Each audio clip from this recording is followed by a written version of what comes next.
Zion. I was lost, but now I'm found. I'm a child of Israel. I heard the sound. You hear the sound. Please give me the strength to stand today.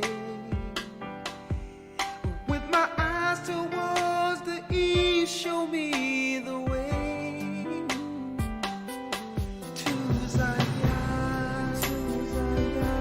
I'm on my knees, laying my life on the line. I'm begging, please don't let me fall. Give me the strength. Place my feet, Lord, guide my path. Show me the way to Zion. I opened up the book and see that the apple of your eye included me. And through the tribulation, I know I must stand for a new heaven, a new earth. Show me the way to Zion. I'm on my knees, laying my life on the line. I'm begging, please don't let me fall. Give me the strength. Place my feet, guide my path. Show me the way to Zion. I feel the Spirit calling me, drawing me back home. Oh, it's happened with my family. I know it won't be long.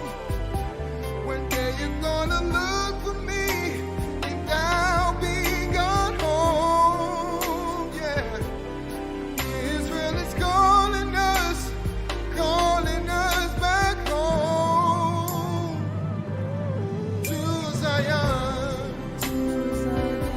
I'm on my knees. I lay down my life. I'm begging, please don't let me fall. Give me the strength. Place my feet, guide my path. Show me the way to Zion. I'm on my knees.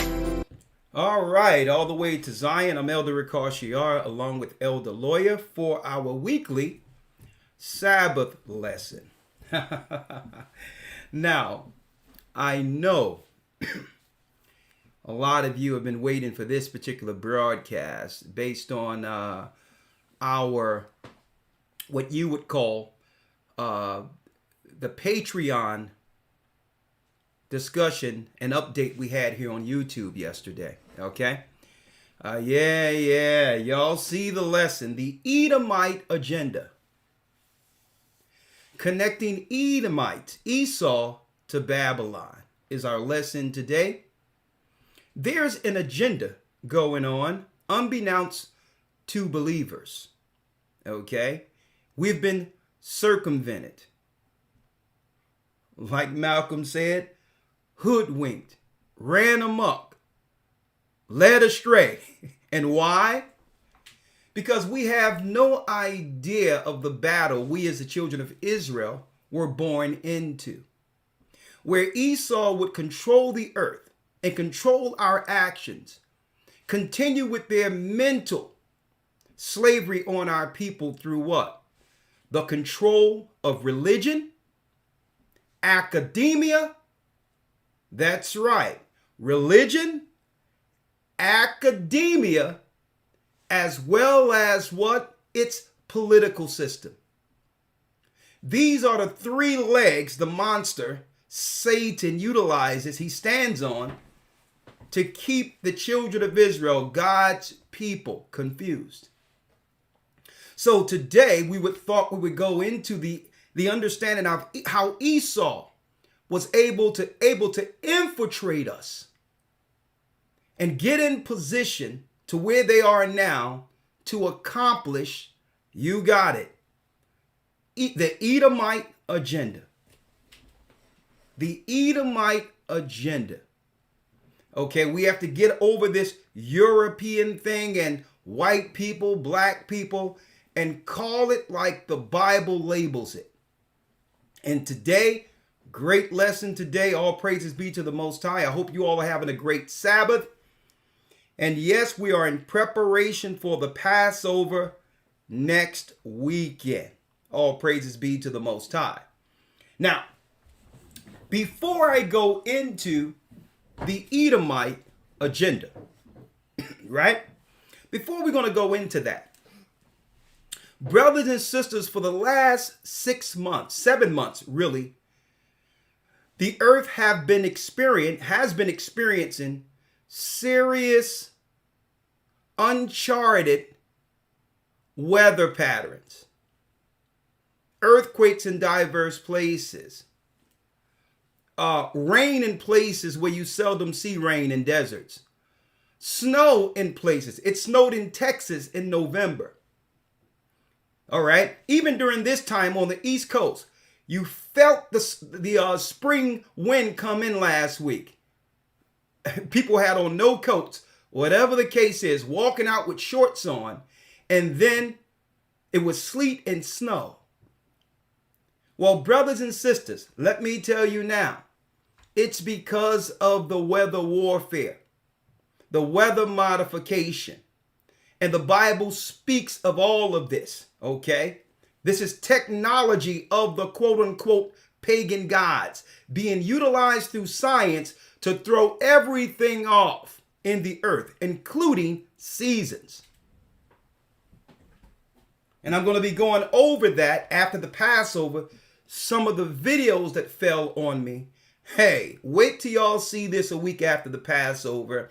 And what I'm going to do is, because we're off next week for the academy, what I'll do is, brothers and sisters, of course, for the academy news, I'm going to introduce some of those videos in respect of what?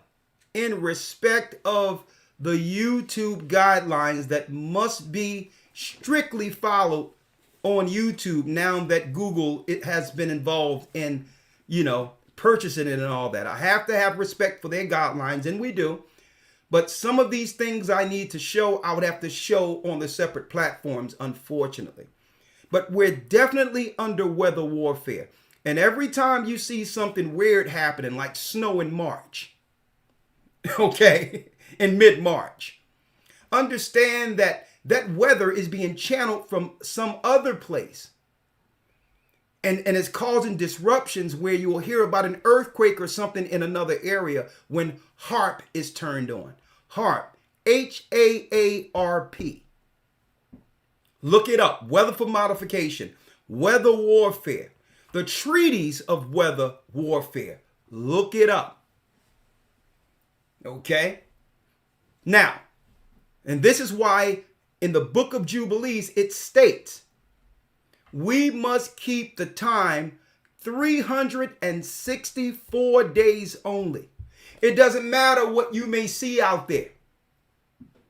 Okay? As if the Most High understood, and of course he did, that there would be under Satan and his agents, under the Edomite agenda, weather warfare to cause famines in some areas, droughts in some areas. Okay? Also to cause what? Floods in some areas, earthquakes in some areas, to starve the earth out, to bring them under an order.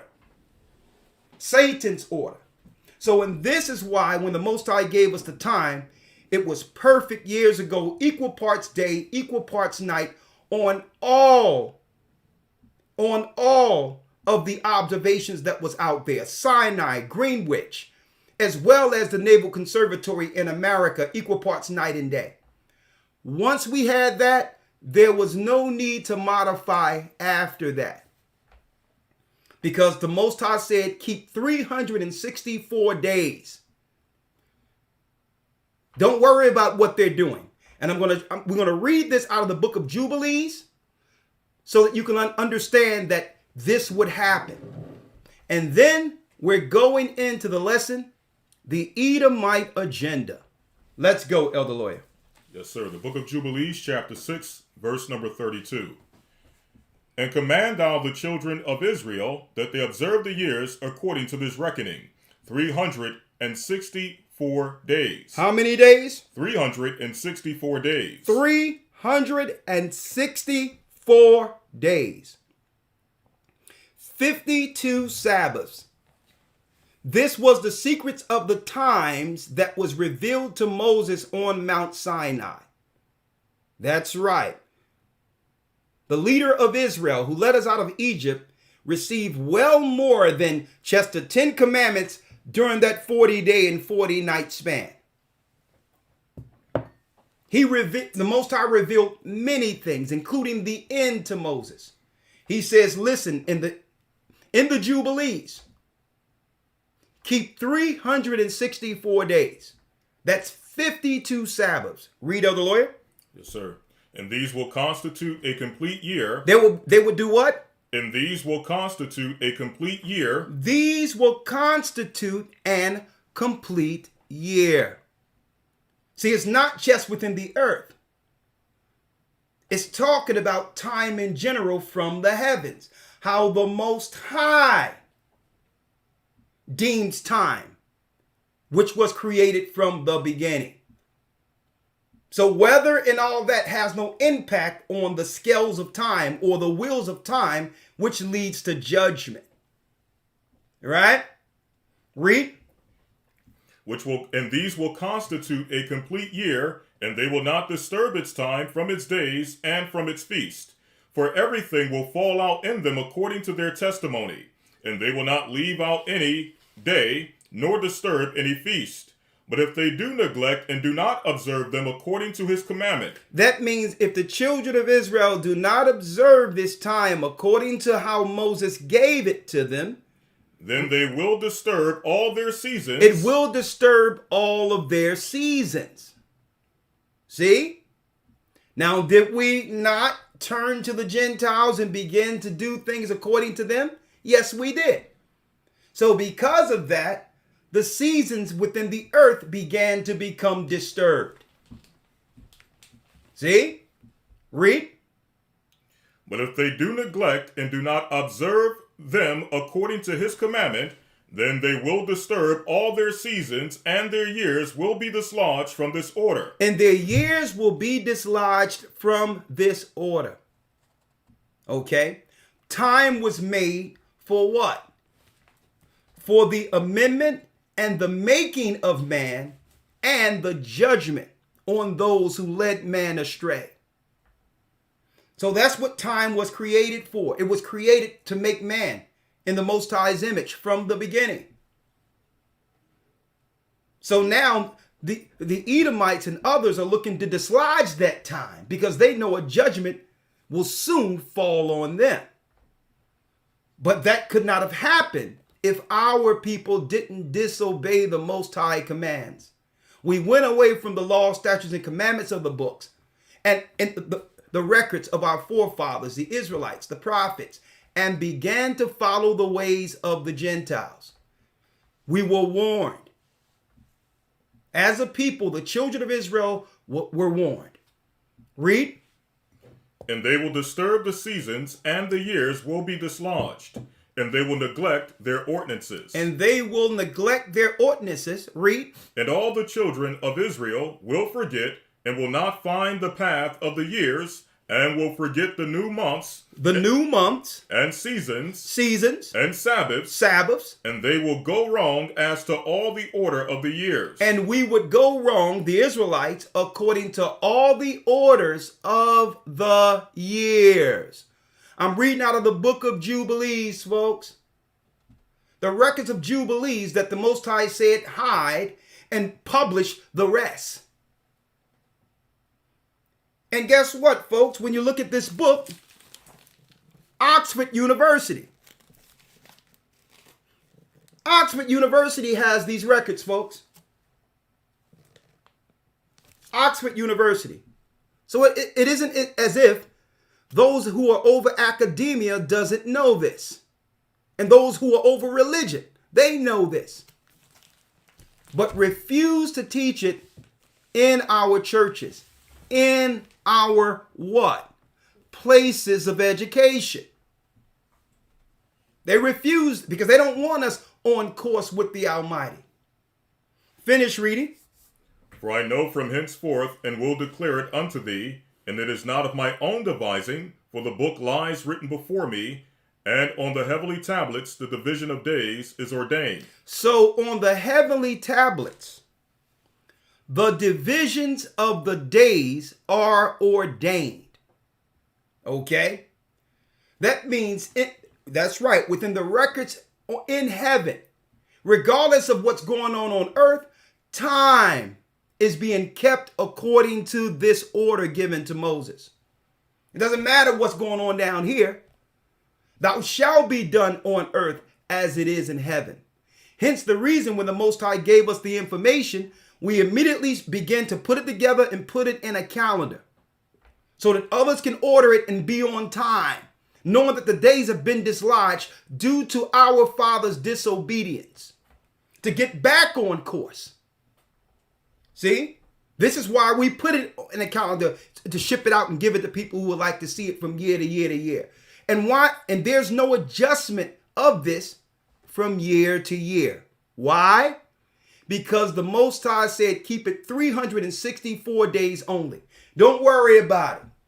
Once you got 52 Sabbaths, just keep doing it that way. And eventually, we're going to meet according to what's happening in the heavenly realm by getting back on course. There's no need to every year adjust it and look at this and look at that every year. There's no need to do it. Once we had it where it was equal parts night and day on all of the records in the earth, and I believe the Most High gave it to us at the time he gave it to us. At that time, there was no need to adjust from year to year.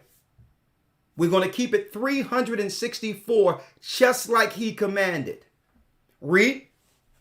For there will be those who will shortly, in fact, jumping back, it says, for I know, and from henceforth I will declare it unto thee, for it is not of my own devising, for the book lies written before me on the heavenly tablets, the division of days is ordained, lest they forget the feast of the covenant and walk according to the feast of the Gentiles. And begin to walk after the feasts of the Gentiles. Now, how are the feasts of the Gentiles reckoned? Read. After their error. And after their what? After their error. Their error. How are the Gentiles in error? Read. And after their ignorance. For there will be those who will shortly make observations of the moon. He says there will be some who would do what? Will assuredly make observations of the moon. Who would assuredly make observations of the moon. The Gentiles' era is reckoning time year by year using the moon. When the moon works in conjunction by following the sun through gates or portals. The earth doesn't revolve around the sun. All of the stars and what they would call planets like sun, moon, revolves around the earth through gates to give the earth light. See, there's a course. The sun has one course and the moon has another.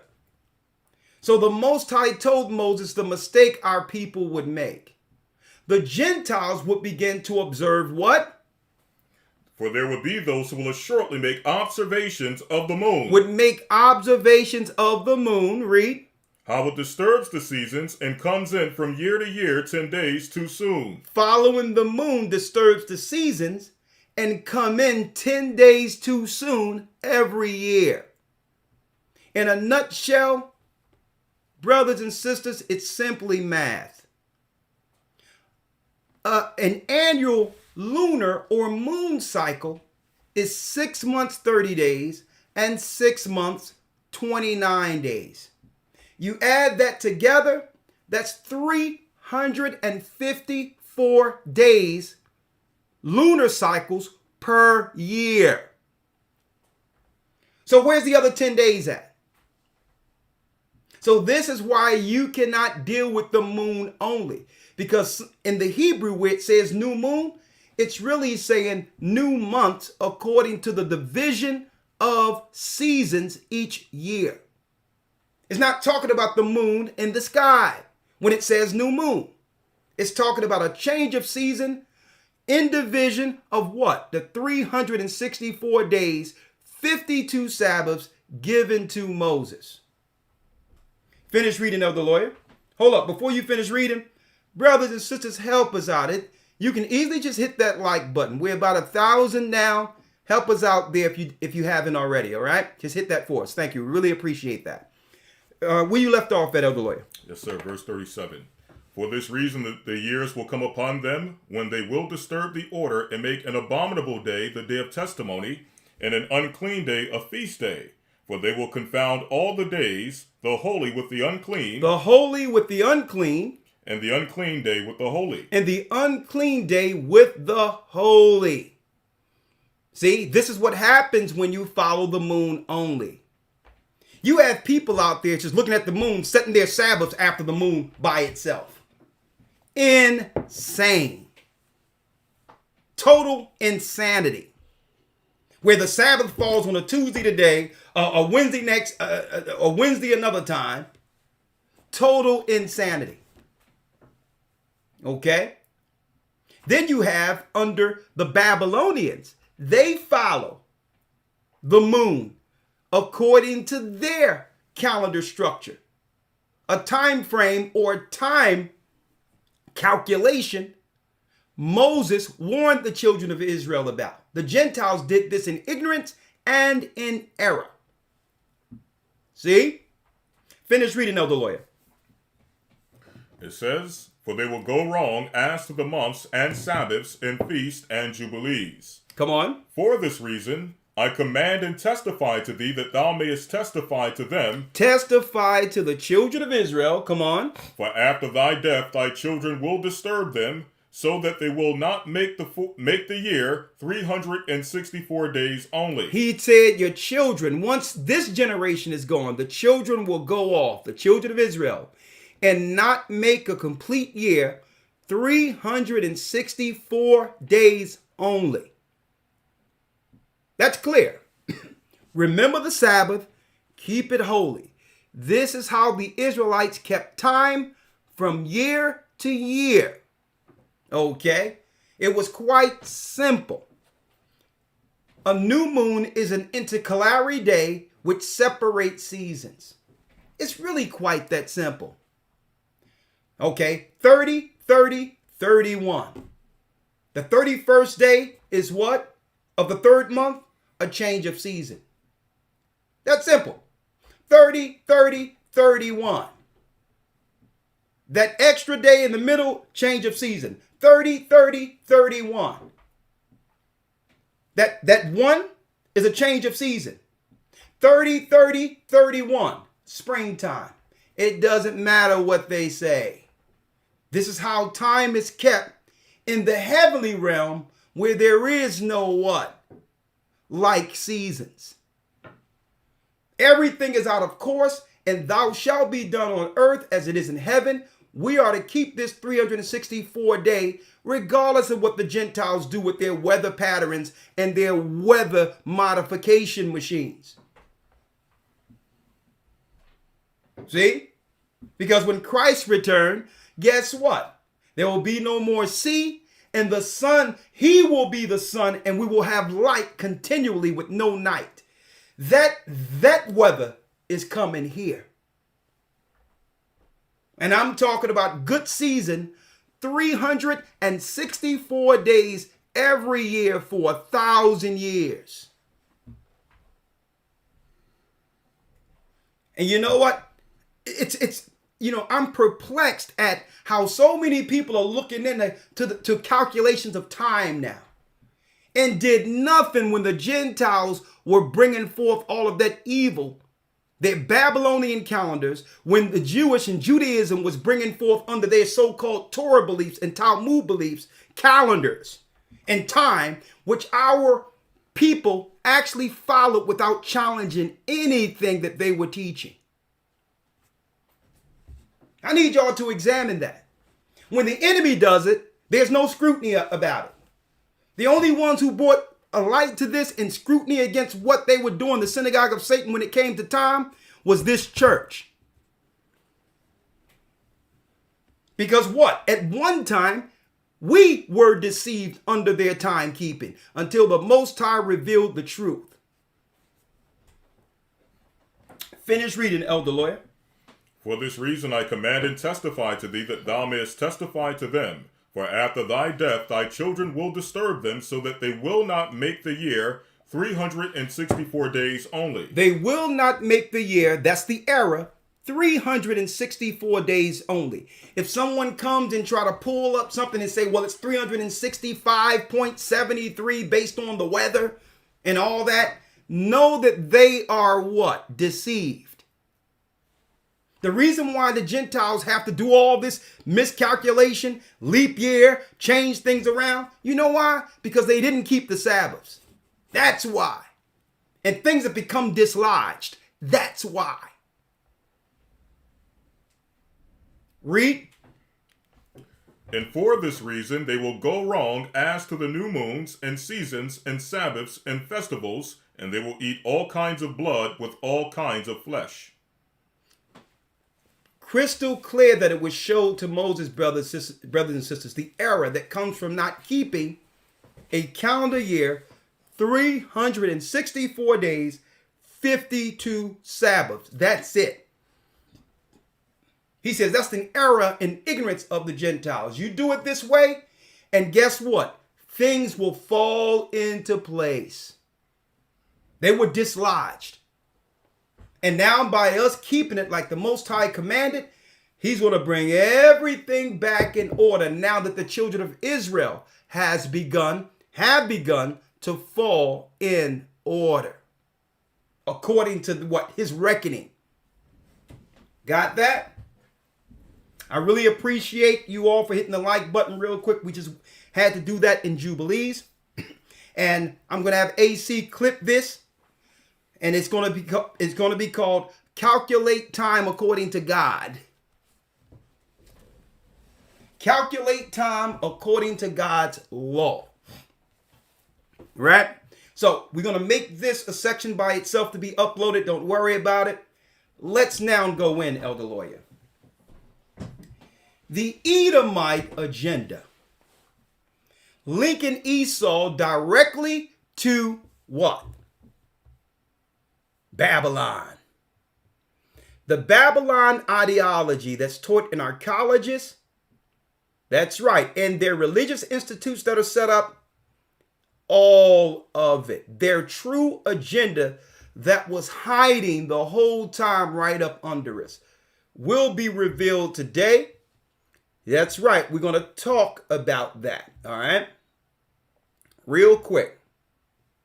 Now, before I do that, I'm going to allow you all to file in, right? Help us out. File on in, right? 1 second. I need you all to file in, hit the like button, and we'll be right back with the lesson. Right back. 1 second.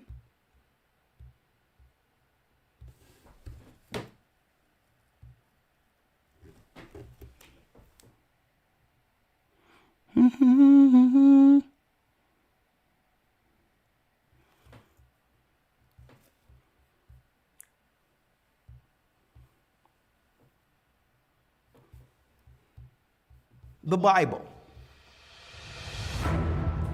Is it hard to understand?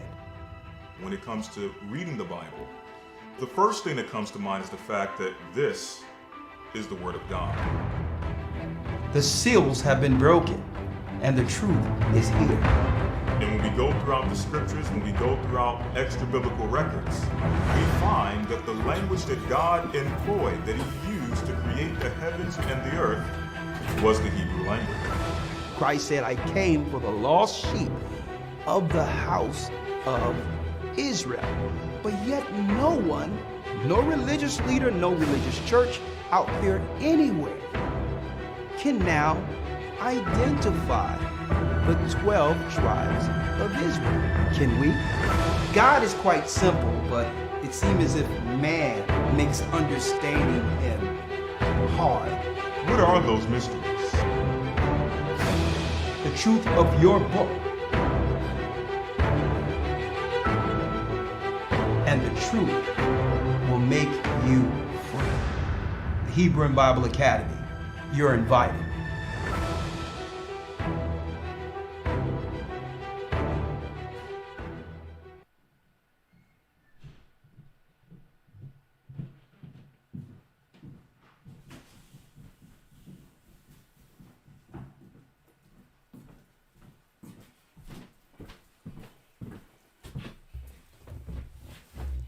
All right.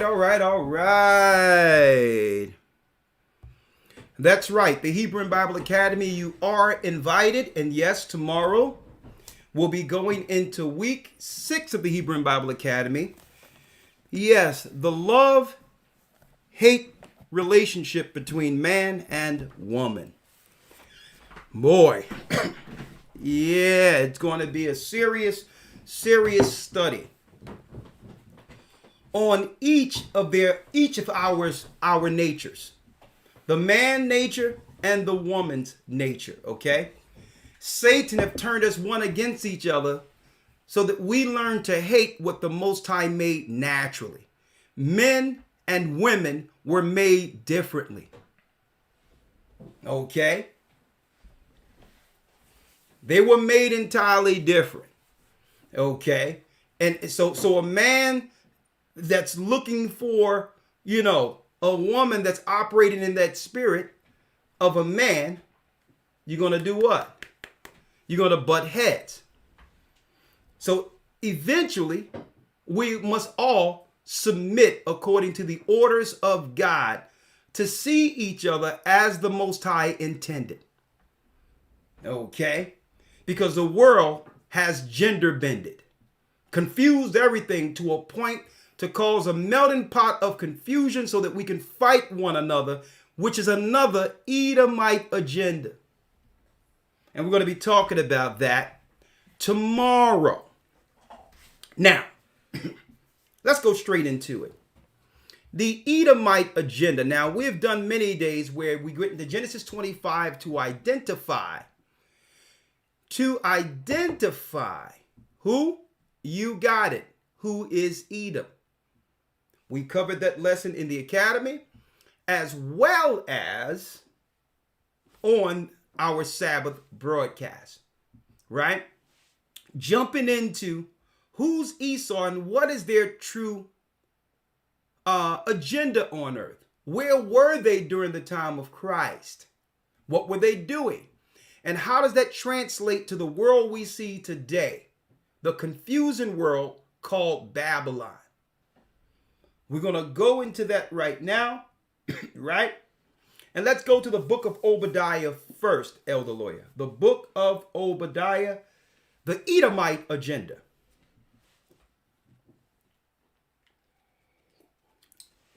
The book of Obadiah. Yes, sir. Obadiah, verse 1. The vision of Obadiah, thus saith the Lord God, concerning Edom. Concerning who? Concerning Edom. Concerning Esau. Edom. Who's Edom?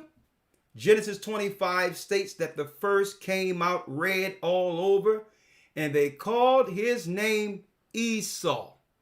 Okay? Red, not white. Red. All over from head to toe. Well, the prophet Obadiah received what? A vision concerning Edom's future. Right? Read. Thus saith the Lord God concerning Edom. We have heard a rumor from the Lord, an ambassador is sent among the heathen. Arise ye, and let us rise up against her in battle. We've heard a rumor. Wars and rumors of wars from the Lord, where there would be an ambassador in the earth that the Most High would have to eventually rise up against her in battle. The war of all wars that will culminate before the coming of our Lord and Savior. Some in the past thought that this ambassador was the Egyptian ambassador, Gumnanassar. Right? Some people we've been taught in the Western world through the American right-wing Christianity that ambassador is Russia. But no, the Russians are Edom. They're Edomites. Right? This ambassador that will rise up against Edom has been written in the Hebrew records in the book of Isaiah, the 13th chapter. They are the Medes. Iran is the ambassador. Iran is the true prophetic ambassador. That's why, that's right, the whole Western world has put embargoes and sanctions to try to force Iran, because they cannot bring the New World Order as they would like, with what? With Iran opposing their New World Order agenda. That takes away from the One World Order. So in order for them to bring in a New World Order, they must break Iran. And guess what? That breaking isn't going to be easy. When they go to war with Iran, the whole earth, brothers and sisters, will fracture. Politically and otherwise. There'll be total chaos on a daily basis. And guess what? As Christ comes, as the time that was prophesied for him to come, it will get worse and worse and worse, like those birth pains we talked about in scriptures. Wars everywhere. That ambassador is Iran. It wasn't Gumnanassar. Okay? It isn't Gumnanassar. And it isn't Russia. Of course, if the Bible says the Lord have given us a rumor, an ambassador shall rise up, that ambassador would be written of in the Bible. Who's the ambassador? Elder Lawyer, let's go to Isaiah 13 real quick.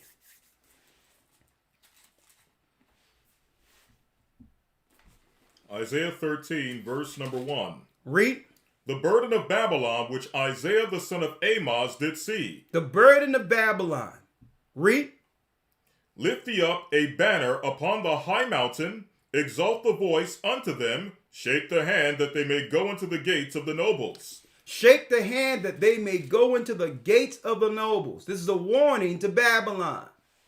Read. I have commanded my sanctified ones. I have also called my mighty ones for mine anger, even them that rejoice in my highness. Come on. He's talking about he's getting what? The host of angels in position to do what will lead to a prophetic war of biblical proportions. Read. 4. The noise of a multitude in the mountains, like as of a great people, a tumultuous noise of the kingdoms of nations gathered together. Gather together in the valley of Jehoshaphat. Hence the reason why China is in Africa right now. While everyone is hovering into the Middle East and Africa and to the old world. And it's speaking of their military industrial complex in particular right here. They're all, what the Most High is bringing all of their armies there to be broken. When one examine the geopolitical strategy of the Iraq War and the Arab Spring during the time of Bush going into the Obama administration, that was what? The Western world strategically, through what? Through their military, putting bases in Syria, Iran, and all of the areas. Syria, Afghanistan, Iraq to surround Iran for the final war. That's what it's really about. Even what's going on with the Ukraine and Russia right now has Iranian undertones that they're not telling you. It's all about what? Coming against a country who are in defiance of the one world order. The one country they couldn't get under their foot yet. Read. Verse 5. In fact, verse 4. The noise of a multitude in the mountains, like as of a great people, a tumultuous noise of the kingdoms of the nations, gather together. The Lord of hosts mustereth the host of the battle. They come from a far country, from the end of heaven, even the Lord and the weapons of his indignation. Come on. To destroy the whole land. To destroy the whole land. This is a burden on Babylon. Read. Howl ye, verse 6. Howl ye, for the day of the Lord is at hand. It shall come as a destruction from the Almighty. Therefore shall all hands be faint, and every man's heart shall melt, and they shall be afraid. Pangs and sorrow shall take hold of them. They shall be in pain as a woman that travaileth. They shall be amazed one at another. Their faces shall be as flames. Behold, the day of the Lord cometh, cruel, both with wrath and fierce anger, to lay the land desolate, and he shall destroy the sinners thereof out of it. So there's an objective here. Those who are not under the hedge of the Most High are judged or purged within these wars. War is really a cover. That smoke is a cover. But really within the smoke, amendment, judgment. Come on. Verse number 10. For the stars of heaven and the constellations thereof shall not give their light. The sun shall be darkened in his going forth, and the moon shall not cause her light to shine. Come on. And I will punish the world for their evil, and the wicked for their iniquity. And I will cause the arrogancy of the proud to cease, and will lay low the haughtiness of the terrible. He will do what with the proud? I will cause the arrogancy of the proud to cease. We're going to find out who the arrogant one is that's prophesied here. He would do what? Read it once more. And I will cause the arrogancy of the proud to cease. He will cause the arrogancy of the proud to cease. And that's on every level. But especially the one who rules with pride in his heart. And that is the spirit that have created the fabric of what? The USA. Babylon, the daughter of Babylon. Edom is behind its construct. Edom is the modern day Nimrod. Edom is the modern day Cain. We're going to show you. Read. And I will cause the arrogancy of the proud to cease, and will lay low the haughtiness of the terrible. Come on. I will make a man more precious than fine gold. I will make a man more precious than fine gold. Read. Even a man than the golden wedge of Ophir. And that's talking about the rarity of a man. Why? Depopulation as well as many men falling out in warfare. See, if anything that positive that comes from all of this that's going on, we understand it was prophesied by our God first, and there's refuge for those who would believe and understand according to the God of Israel, the God who sent Christ. So that's the silver lining in this. Another silver lining. There is no gender bending or confusion concerning sexes in what? In the midst of warfare. Equality goes out the window. Okay? Because you don't see nobody, no women looking to have equality when it comes to running into a war. That's when reality comes with what? Respecting a serious defense that was born to protect you. When it comes to war, I don't see anyone fighting for equality. No, right now in the Ukraine and other areas, you got women and children trying to get to Poland. In the where what I thought you wanted equality. Equality means you want to die at the same rate too. In war. So that's another thing. This amendment is putting things in order also, because it's showing you the political agendas through Edom that they was using just to do what? Divide society and families. But they know that stuff isn't real. They know there's no true no true win with pushing equality. They know that. These are societal divisions. But all in all, when a war break out, a man becomes a man and a woman becomes a woman. Women and children go first. No, not you, dude, that has on a woman. Nah, if you have on a costume, you must fight. And that's one thing about these scriptures. They're absolute.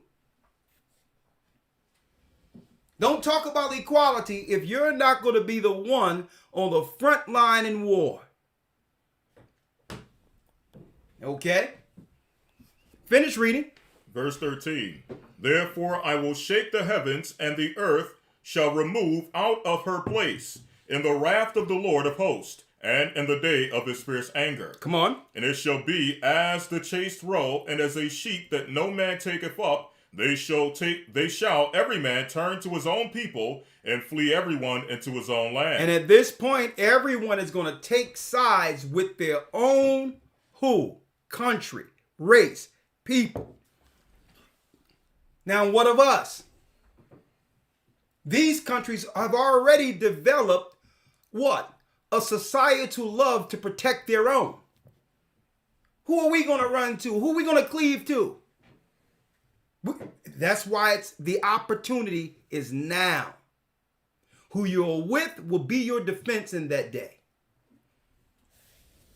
Who you're with when it goes down. If you were a person that couldn't get along with other people and cause division and you're out there on your own, don't believe that's the Most High with you. That was your own ignorance and pride that has you out there like a bull straying alone without any nation protection.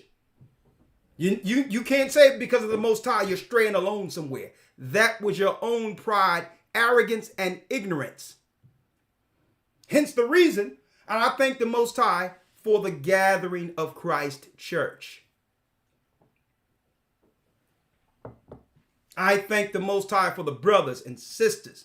And we're going to even show our appreciation at Passover and all that, because that's the extended family that the Most High have developed in this earth so that we can protect one another in such a day as this. It doesn't matter what country we go to, what state we go to. Guess what? There will be what? Refuge for our families. Okay? That's right. The Most High, through his work, is developing a nation. And you might think, well, okay, what are you talking about, a nation? That's right. Only 70 souls walked into Egypt, and a multitude came out as a nation. It doesn't take, the Most High don't need a lot of people. He just needs people, enough people to work together under one spirit, his spirit. Finish reading, Elder Lawyer. Verse 14. And it shall be as the chased roe, and as a sheep that no man taketh up.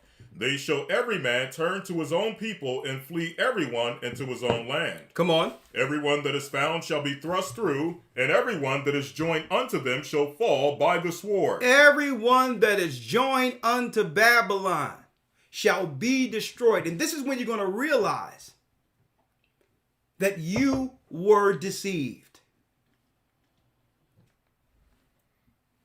This is when you're going to realize the ideals that you've attached yourself to was to get you out there by yourself and do what? Die under those false ideologies that was what peddled to you by Esau.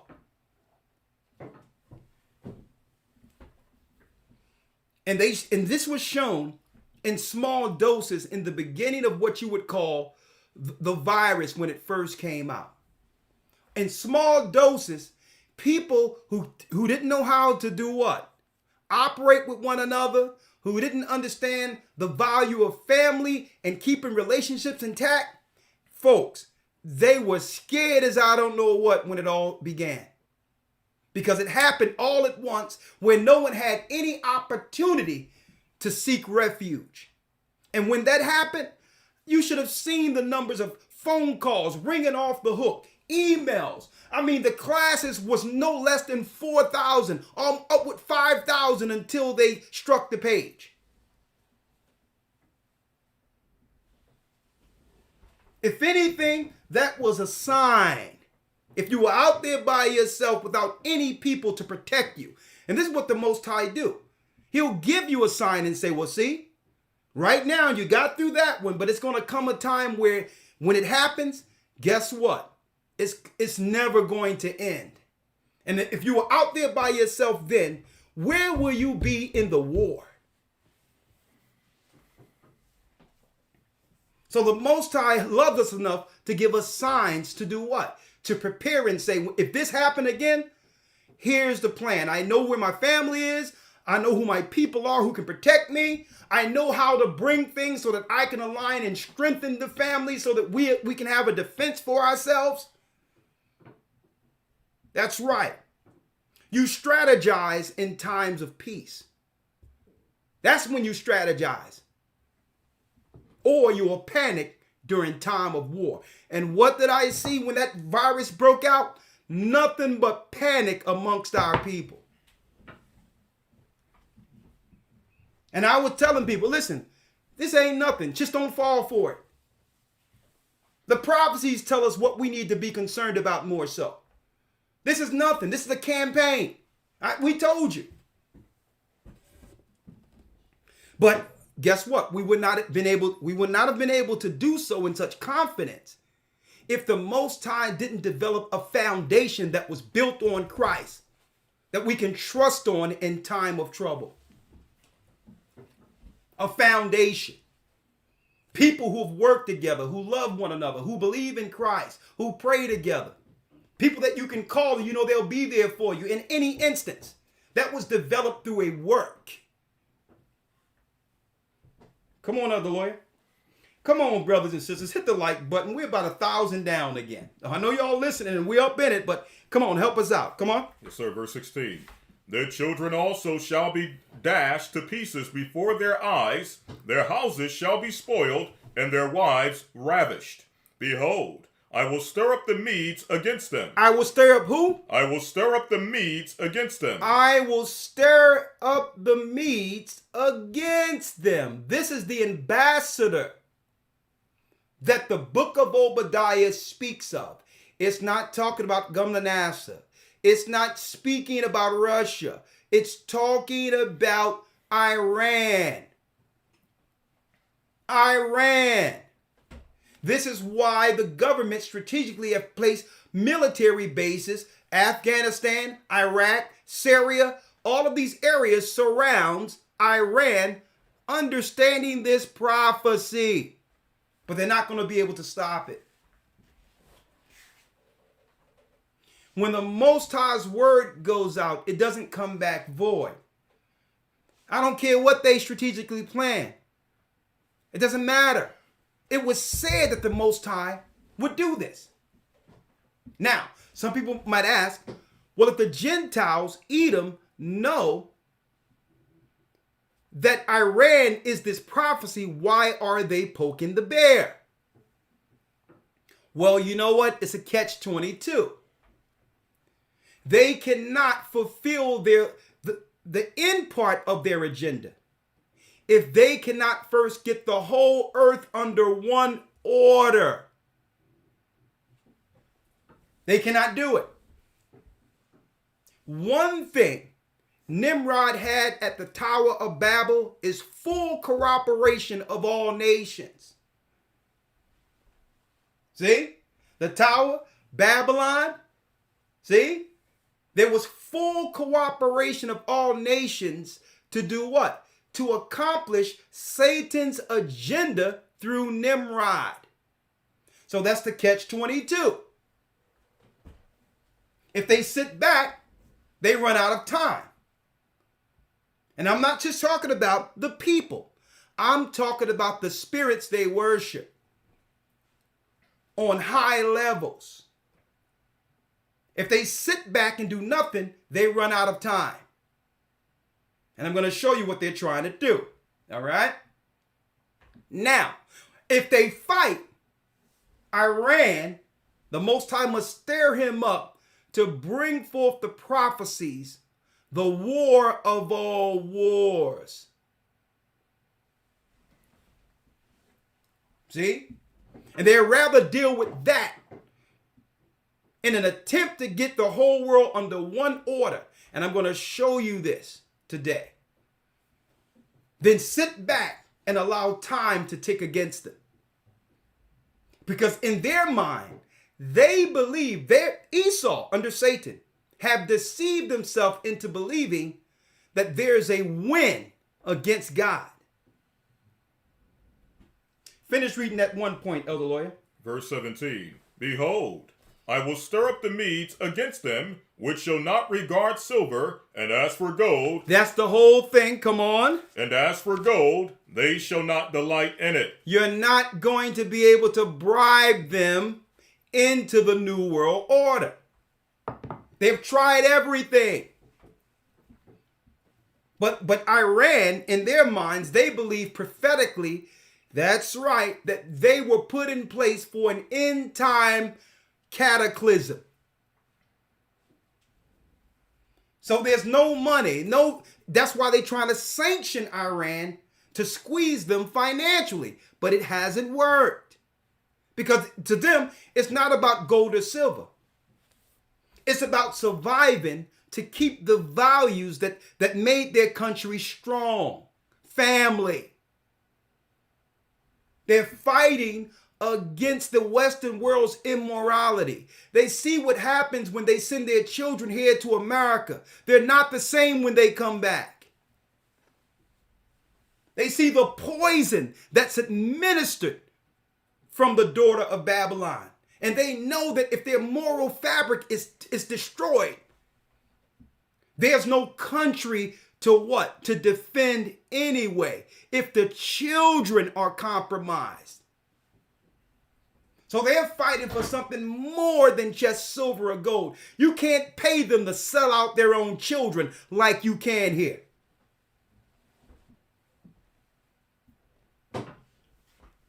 See? You can't, that's why it's silver and gold. Listen, they say you can sanction us all you want. We've sent our children to your schools. We see what they become. We're looking at the Kim Kardashians and all these women who were what in our country? Modest before they got a taste of your wine. We look at the Iranian women who used to be clothed, respectful, honored, would marry princes. And they came to what? Babylon to become harlots. So Iran know that with military comes what? You got it, a societal takeover that destroyed the morality of a country, of the people. The cost of doing business with Babylon. So who's that ambassador? Iran. Now let's go back to the book of Obadiah, Elder Lawyer. Obadiah, verse number 2. Behold, I have made thee small among the heathen. Out of all the races of people, they're the smallest. This is why, and I found this out, I didn't even know. Do you know that, Elder Lawyer, that an African, if they come over to America, that they can have their nationality on their passports as white people? Did you know that before? No, sir. I found that out on the show this Wednesday. That they'll even put other races of people under the label of white so that it can appear that they are the majority. They are small amongst the nations. And let me make it clear. I don't have any personal problem against any race of people.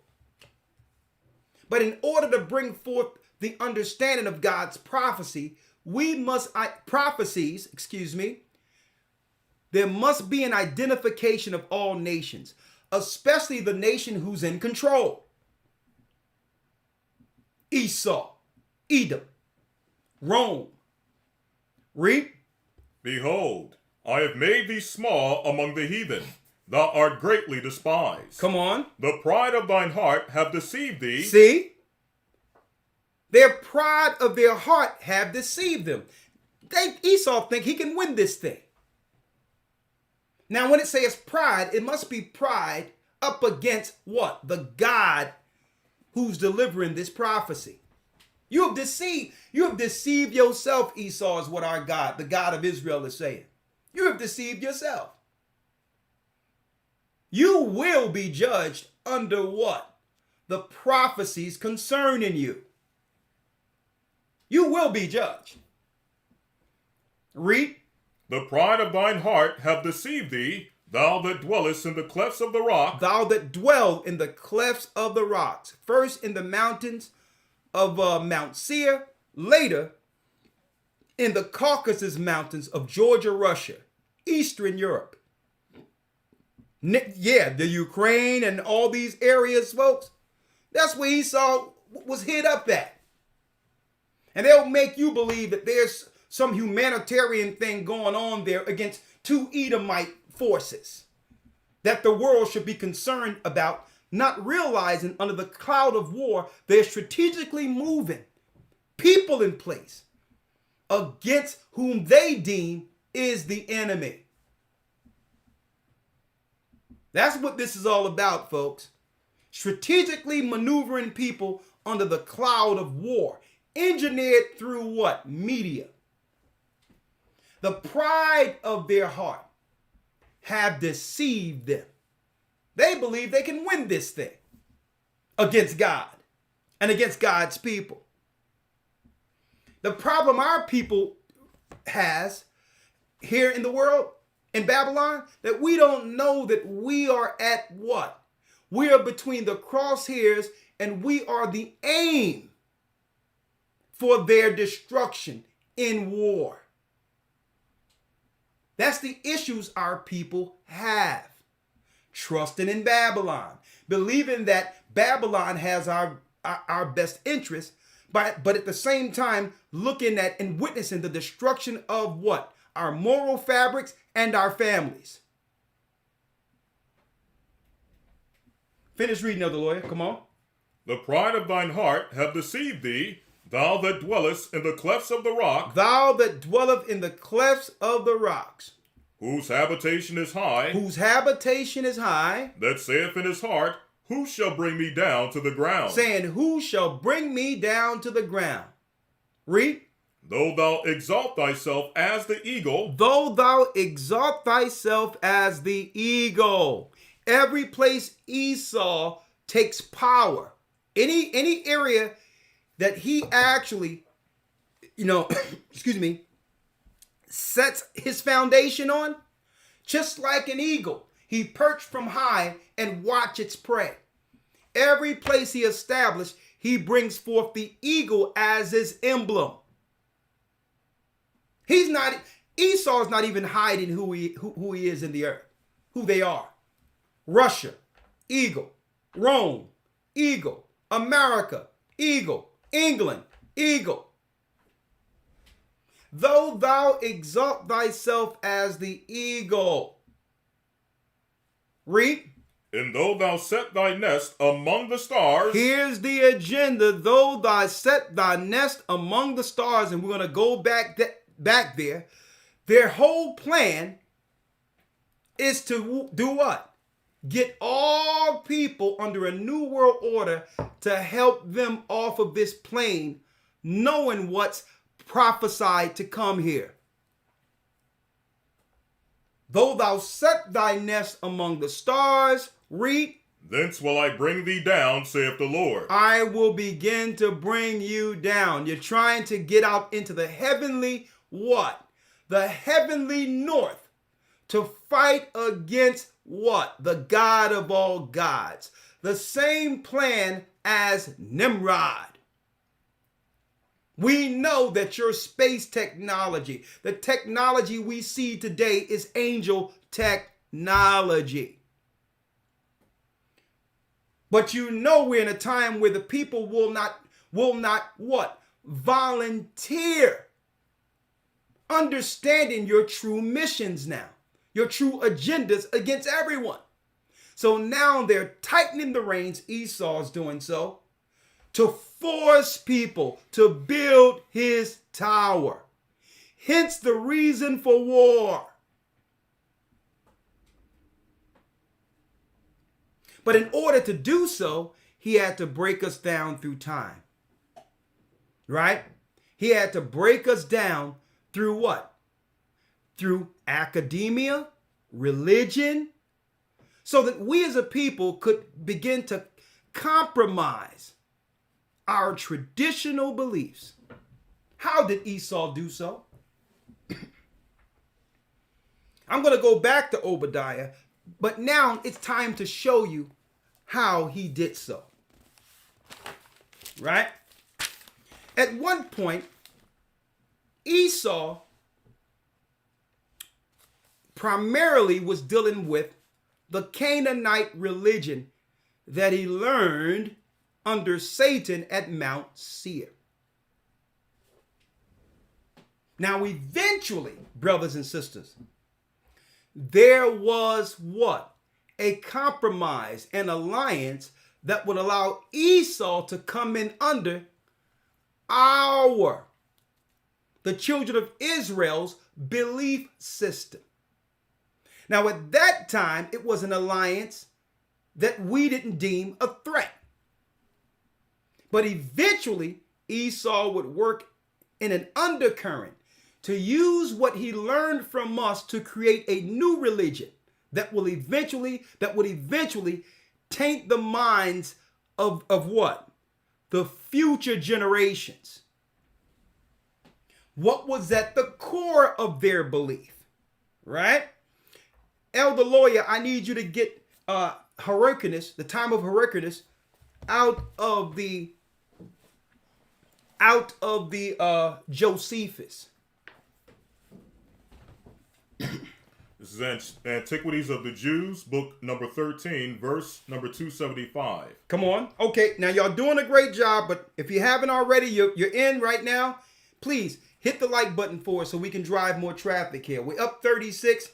Let's see if we can get this over 4,000 a day, because there's some important information that's going to be divulged, okay? Help us out. Come on.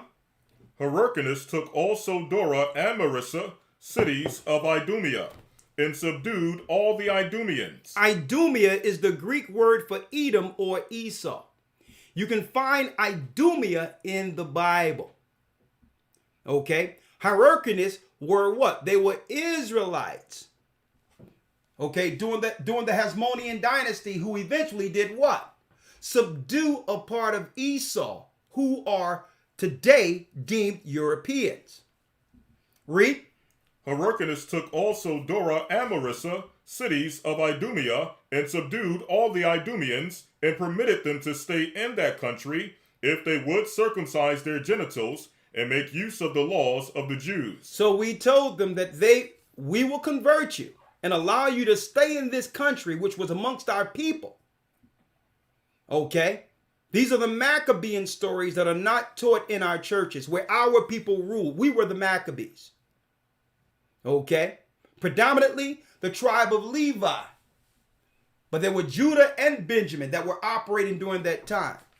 And keep in mind, these were predominantly black, if you want to call them black people, brown people, like Lawyer and I. Well, our people subdued the Edomites, who are deemed European today, and said you can stay in the land only if you decide to do what? Renounce your Canaanite religion and follow the laws of Moses taught through our forefathers. This is where the Edomites in number became what we call today the people who actually worship under Judaism. The majority of the modern day historians would like us to predominantly look at the Khazarian conversion as the conversion. when really that's not the great conversion we need to really focus on. This is the conversion before Christ that we must focus on, where Edomites, with their own agenda, merged and began to follow our Torah. Come on, other lawyer. And they were so desirous of living in the country of their forefathers that they submitted to the use of circumcision. So as we can see here, the Edomites knew that they were from Abraham, Isaac, and Jacob. Okay? They were elated that they could, not being the people, have part in what? Palestine, or living in the land of Israel. And that throws out that theory that these people are Japheth and all this other crap they putting out there concerning Esau. They knew that they were from Abraham and Isaac, the brother of Jacob. Come on. And they were so desirous of living in the country of their forefathers that they submitted to the use of circumcision and the rest of the Jewish ways of living. So that's when they began to follow the Torah, folks. This was well over 100 some odd years before Christ would come on the scene, where you would find the Pharisees in place. The people the Pharisees and the Sanhedrin in place with their own agendas against Christ. Right? So what did they pick up? What type of practices did these so-called Edomites have who were converted? Well, we must go into the land of Samaria and other areas to show the old-time religion that they would pick up, to actually fuse that with our beliefs that was taught, to make what today is called Judaism. And I'm going to show you that all of that, Judaism is not just a religion, folks, or belief. Okay? It goes into what? Academia as well as politics. This is what makes that religion go. It's the religion of Babylon that's linked in with the Roman Catholic Church. Okay? So now we're going to deal with the politics of it, but you have to understand, that's right, the rituals, what they would bring into the new world to create America, or the daughter of Babylon. You must understand what comes with it.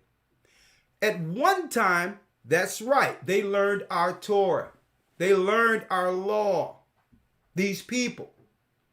But they started mixing it with other satanic sorcery and rituals that's against the law. We taught them. Our people taught them. Elder Lawyer, now let's go real quick to 2 Kings 17. And this is why we tell you, brothers and sisters, I'm quantifying it in this lesson today. But this is why we adjure you. We beseech you, brothers and sisters, to get into that Hebrew and Bible Academy, because it makes things for you more clear when going into the Bible in our absence. In our absence, we're quantifying it, but there's a lot of history and all that we be bringing forth to verify and to substantiate what we teach, what the Most High have blessed us to teach in this church. And through actuality, and we're giving you this stuff, the academy, pennies on the dollar compared to what you would pay to go to school somewhere and get in debt for the rest of your life. It averages out to $50 a month to have your eyes clearly open when it comes to understanding what this book is and how the enemies infiltrated through their own philosophies and churches and ideologies. I can't emphasize enough. That's why we put the Hebrew and Bible Academy out there, because we understand its value. Okay? You're not going to get people who are going to have the Josephus and other records, all there for you, compiled, which would normally take how many years going to a library? Well, we did the work for you, folks. So let's go into some of the worships that they won't tell you is developed under these Gentile religions who claim to follow Torah. Right? Let's go when they in Babylon, when the Assyrians put Babylonians and others in the land instead of the children of Israel, which are the northern kingdoms who came to the Americas and all that. And what type of rituals and sacrifices they began to practice in the land. And guess what? Those who follow that religion today, Torah, and deal with the Talmud, I'm going to show you the base of what's in the religion that they're not telling you. Let's read it, Elder Lawyer. 2 Kings 17, verse 24. And the king of Assyria brought men from Babylon, and from Cuthah, and from Avah, and from Hamath, and from Sepharvaim, and placed them in the cities of Samaria instead of the children of Israel. Placed them in the cities of Samaria instead of the children of Israel. See? The northern kingdom was taken out when the kingdom was split between Judah and Israel. This happened in 721 BC, 700 years before Christ. And ideology was what? Getting created within the land of Israel. Read. And they possessed Samaria and dwelt in the cities thereof. Verse 25. And it was so at the beginning of their dwelling there, that they feared not the Lord. Therefore the Lord sent lions among them, which slew some of them.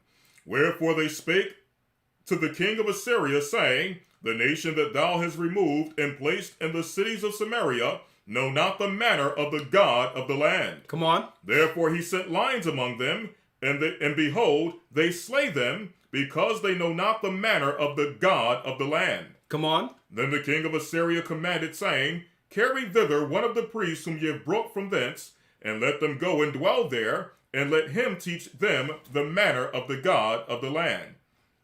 Come on. Then one of the priests whom they had carried away from Samaria came and dwelt in Bethel, and taught them how they should fear the Lord.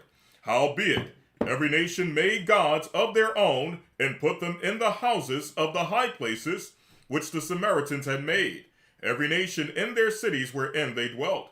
And the men of Babylon made Succoth-Benoth, and the men of Cuth made Nergal, and the men of Hamath made Ashima, and the Avites made Niphos and Tartak, and the Sepharvites. These are all temples to gods to sacrifice to.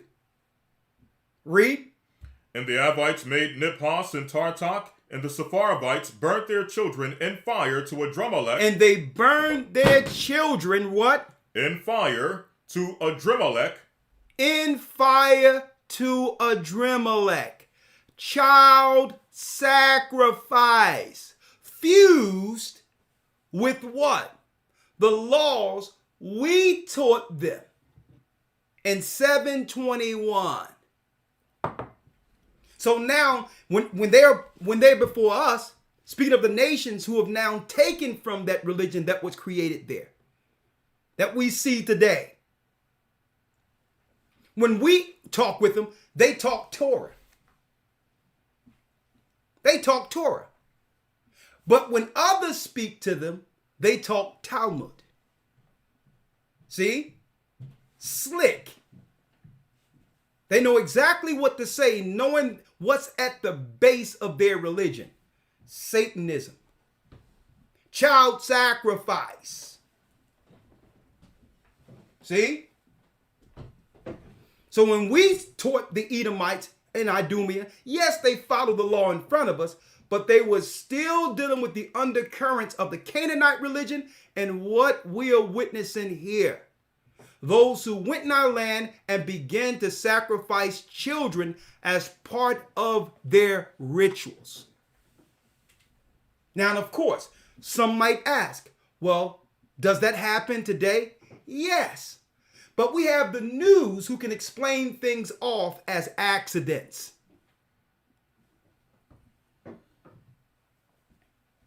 as accidents. When we hear about an actors or someone child dying before their time in the news. They got the news that can explain it off, but brothers and sisters, it be eyes wide shut, sacrificing to Adrimelech and other gods. Moloch, child sacrifice. All of that is at the base of their religion, where they'll peddle things to children that they know will eventually erode their IQ or kill them altogether. Listen to what we're saying, folks, because the earth right now is under a sacrifice. Don't realize that their souls are being sacrificed to these same ancient deities. Now, Elder Lloyd, let's get Amos 5.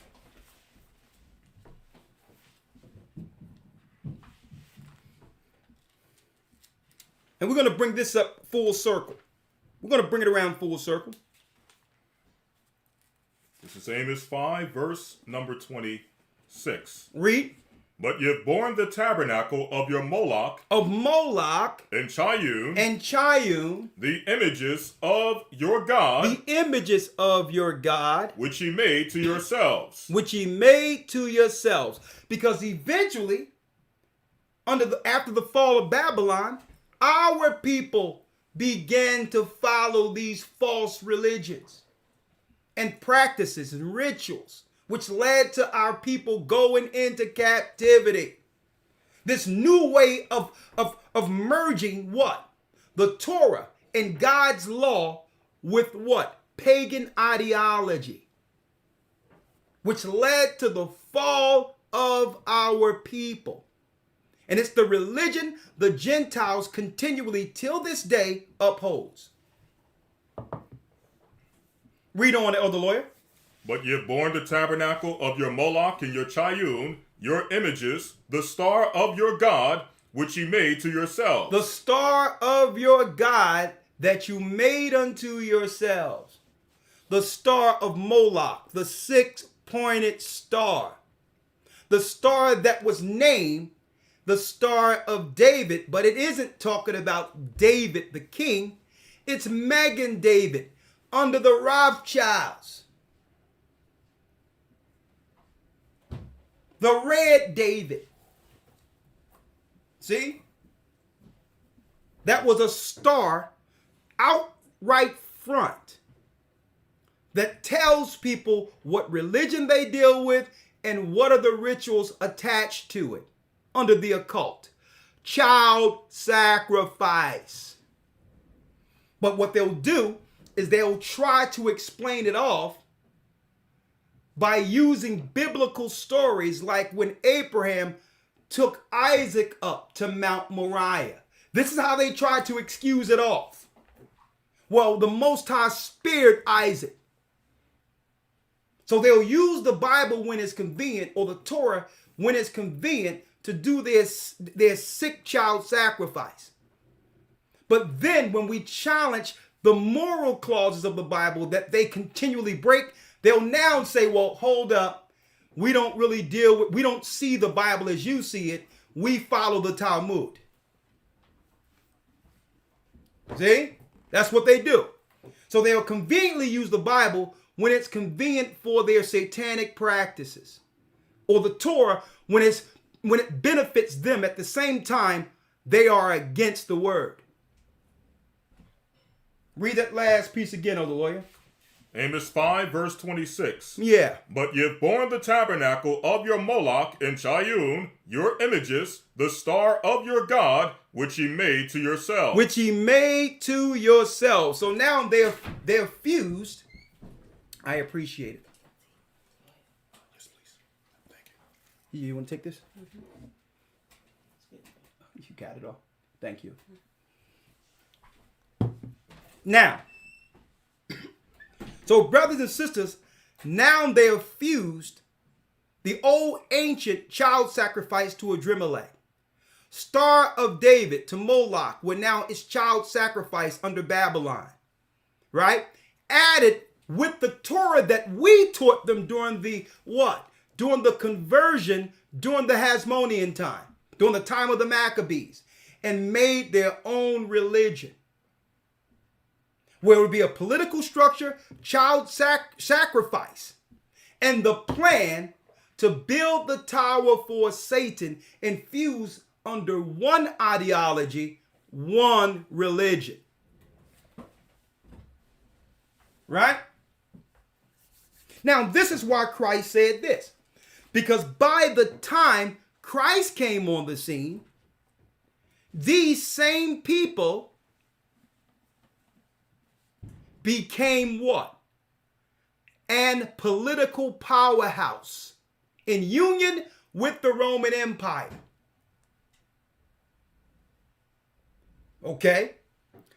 Where now, instead of an established hierarchy to protect the Israelites in Judea, there would be a new setup called the Sanhedrin. The Sanhedrin was really a Gentile construct patterned after old Idumea, where all nations under Satan would come against us. But now they have this new religion where they're using the Torah for their own political reasons against God's people. And these were Edomites who were over the Sanhedrin. Edomites.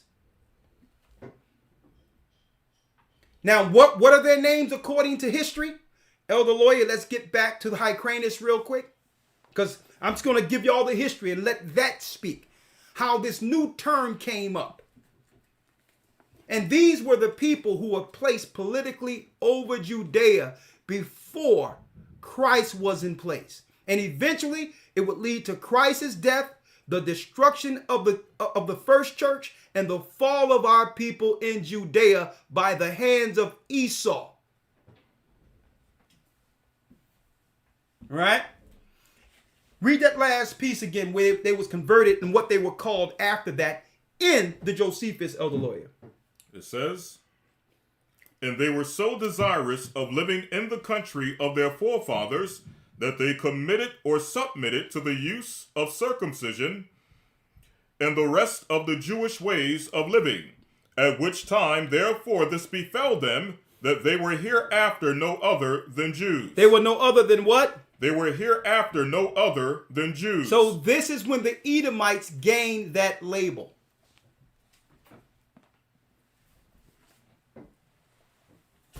See? So now when the Roman Caesar is in place, he would put his brethren in who were converted into that religion to become what? Leaders politically over our people. All the way up from this conversion to Antipater to Herod the Greek, who became governor over Judea, who sought to kill our Christ at birth. It's nothing for them to kill children at birth. It was a part of their what? Religion.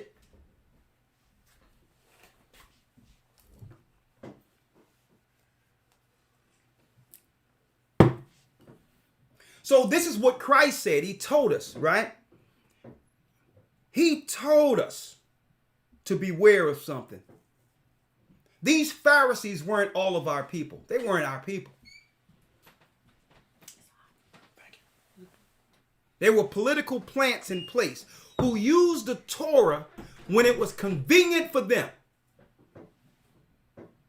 And they would add their teachings of the Torah with the ancient sacrifices and rituals that came with child sacrifice, as well as wordplay, philosophy. Elder Lawyer, and this is what Christ told us. Christ warned us of them. Because what? These are what we call today politicians, folks. Politicians who use the Bible when it's convenient to garner sympathy, but has an agenda to destroy us inwardly. The Sanhedrin was a political construct. And this is what Christ said. Let's read it real quick, Elder Lawyer, in Matthew, where it says, beware of the leaven.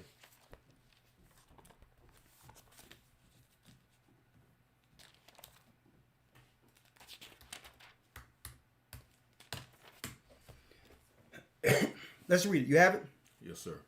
Let's read it. St. Matthew chapter 16, verse number 6. Read it. Then Yeshua said unto them, Take heed and beware of the leaven of the Pharisees. Read it again. Take heed and beware of the leaven of the Pharisees. Take heed and beware of the leaven of the Pharisees.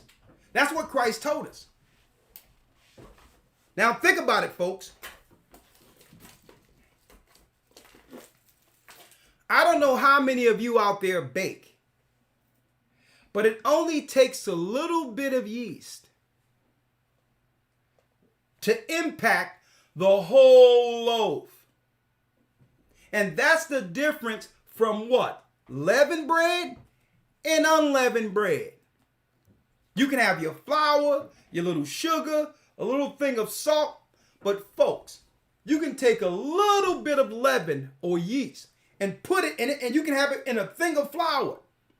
And you will never see it working, but eventually it blows the whole thing up and makes what? Loaves of bread. So if this, what I'm talking about historically, was at the core of the Pharisees and Sadducees, what was their real plan when they came over to create Babylon? When this was the leaven in it, to have us believe that it was about morality, the traditional values of God. But when let me tell you, when the Declaration of Independence was signed in America, all of this leaven was there at the base of it.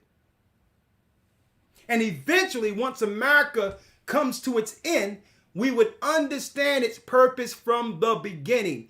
Hid, claiming that they were down with our God, down with our Bible. But we have now been infected by the leaven of the Pharisees. Read that again, of the lawyer. Then Yeshua said unto them, Take heed and beware of the leaven of the Pharisees and of the Sadducees. Read. And they reasoned among themselves, saying, It is because we have taken no bread. So they was reasoning among themselves, not realizing the depth of what Christ was dropping here. The Pharisees come with little subtle things as if they're down with the people. But it's so small, if you receive any of it, you will be affected, just like a loaf of bread is infected by yeast. See, Christ knew what was at the what? At the base of the Pharisaical beliefs and the Sadducee beliefs. Satan's agenda. So beware of people when they try to use the Bible, but when you show they're contradicting themselves through hypocrisy, how they're now leaning towards another book outside of it. Oh, well, yeah. And then when you challenge them on the precepts within the Torah, they'll say, well, really, we don't really believe the Torah like that. We follow the Torah through the Talmudic philosophies. Now you realize that they're deceivers. And this is what Christ is saying. They have the mindset that they're taught about through the Babylonian Talmud when they stand before us in Torah. The sacrifice and the rituals and the evil doings of the past is what's shaping their real ideology, a destructive religion against us, a destructive political system against us. But they'll always use the word of God so that the people who believe in God lower our defenses. But what's in their heart? Their true agenda to destroy God's people. Come on, other lawyer. Come on. Verse 8. Which when Yeshua perceived, he said unto them, O ye of little faith, why reason you among yourselves because ye have brought no bread? Do ye not understand, neither remember the 5 loaves of the 5,000, and how many baskets ye took up? Neither the 7 loaves of the 4,000, and how many baskets ye took up? How is it that ye do not understand that I speak that I spake it not to you concerning bread. He says, I'm not talking about bread right here, brethren. Read. That you should beware of the leaven of the Pharisees and of the Sadducees. But you should beware of the leaven of the Pharisees and Sadducees, because they're going to present the Torah, the prophets, the information of the Bible that they know that you'll immediately agree with. But there's something else in the undercurrent of them. They hate God. They hate Christ. They hate us. But they'll never say that out front, knowing that they need us to do what? To progress their agendas. So we have to understand what's at the fabric, what's at the bottom, what is their agenda, so that we can say, well, no, we don't want none of the leaven. We don't care if you agree with us. And one of the greatest pieces of leaven that have ever happened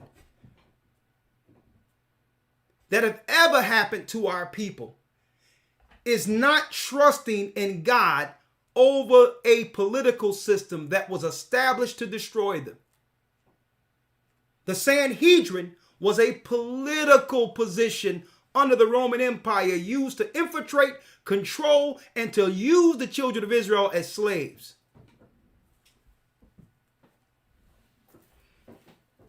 First John, Elder Lawyer, 5 and 19. A matter of fact, let's go to 1 Corinthians 5 and 6.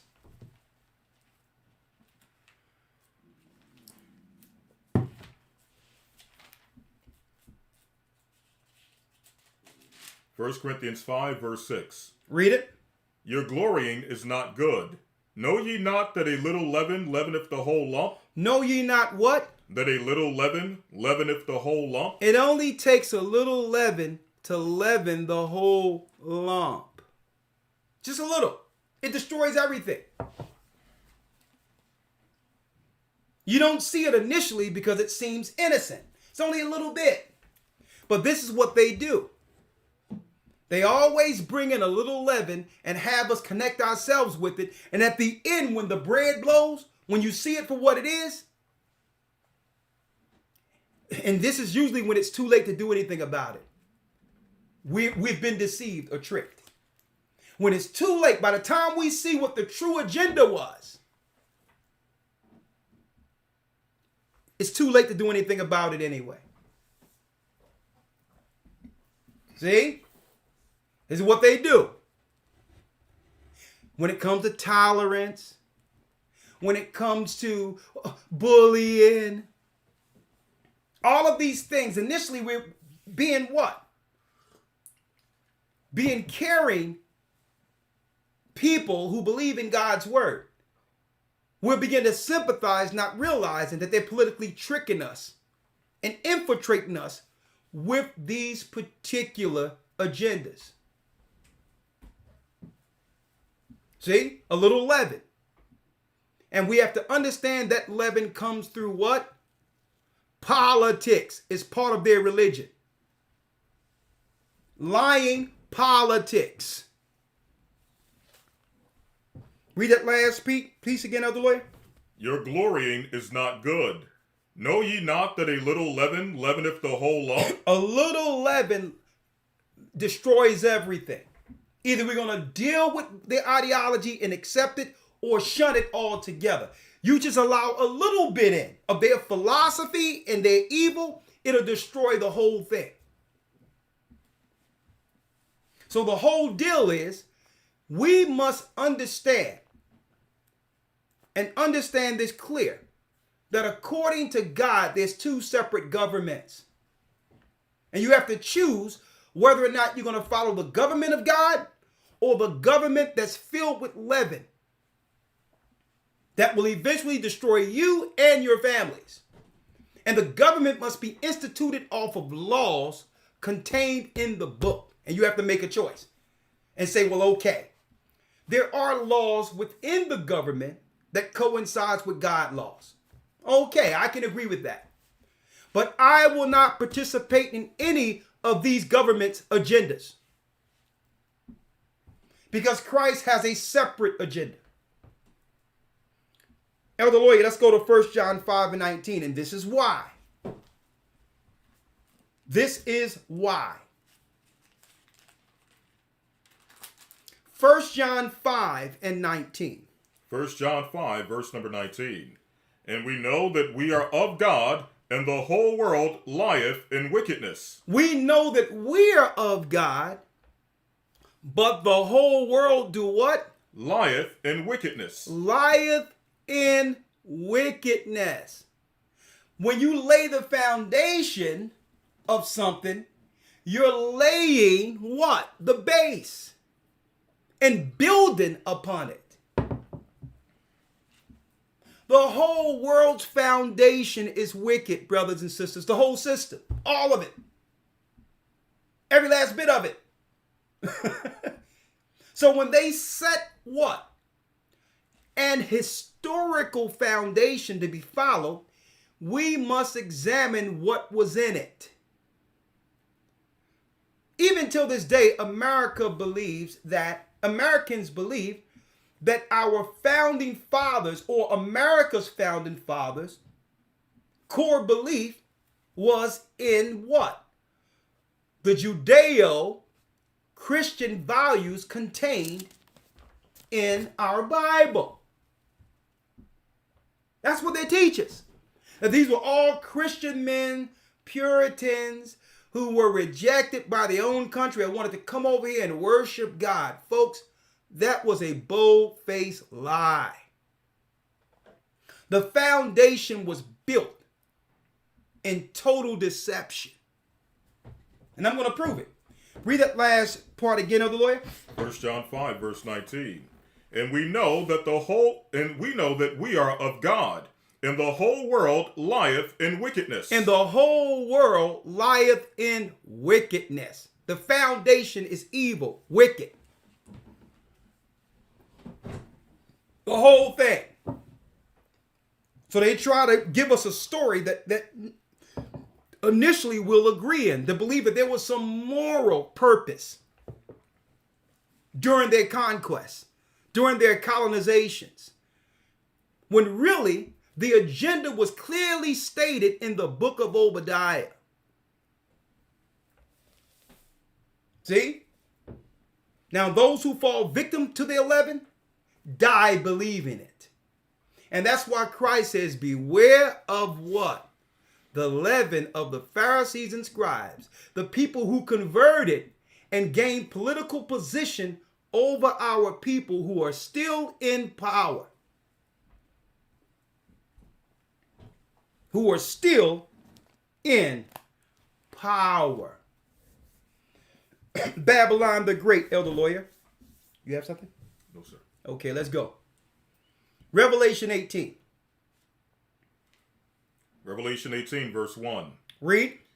And after these things I saw another angel come down from heaven, having great power, and the earth was lightened with his glory. Come on. And he cried mightily with a strong voice, saying, Babylon the Great is fallen, is fallen. Babylon the Great is fallen. It's fallen. Read. And it's become the habitation of devils. And it has become the what? The habitation of devils. It has become the habitation of devils. The habitation of devils. So what aren't they telling us about Babylon? Because they tend to make us believe that there were some good old Christians who came over to establish settlements to follow Jesus Christ. Right? No, that was the cover. Babylon the Great was set up along with the Western world controllers and all the other countries that they have actually destroyed or established something on. It was set up through the occult from the beginning. The leaven that leaveneth the whole lump is the occult, is their political systems, is their educational systems. It's all aligned against God himself. Read. And he cried mightily with a strong voice, saying, Babylon the Great is fallen, and is become the habitation of devils. It has become the habitation of devils. And the hold of every foul spirit, and a cage of every unclean and hateful bird. And it became the cage of what? Every foul spirit, and a cage of every unclean and hateful bird. Unclean spirit, and the cage of every hateful and unclean bird. Everything that's against God, that are taught by the fallen, resides within the daughter of Babylon. There'll always be sin, child molestation, rape, the destruction of children. Because why? It was built on that. It was built on what? You got it, folks. Moloch sacrifice, burning children to Adrimelech. Epstein Island wasn't a one-off, folks. It's part of that religion.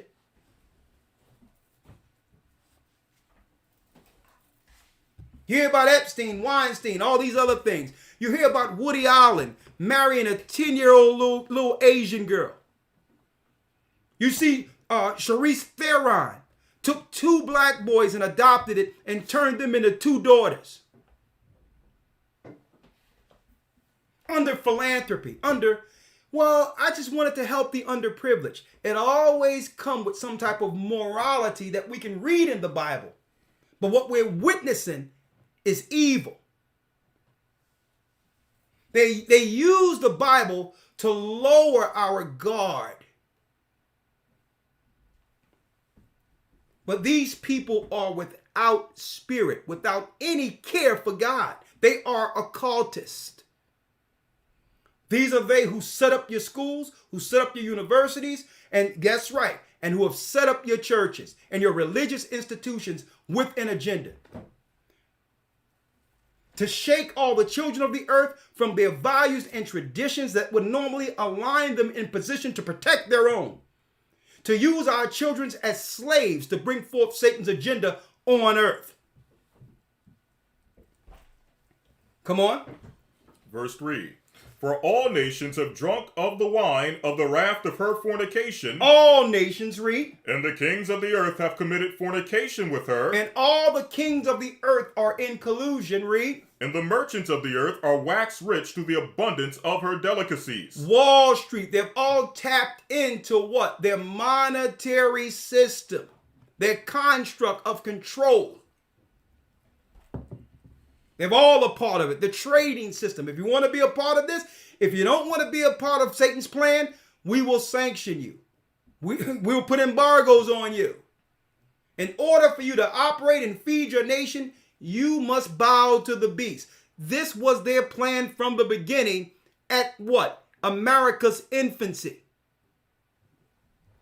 But the whole time they made us believe it was about following Christ, following God. And we knew that it wasn't that. Based on what? How these people who claim to believe in Christ and God, how they treated us coming off the ships. It was all a lie. It was all a lie. What was at the fabric of Babylon, one might ask? What was at its fabric? Let me show you what was at its fabric.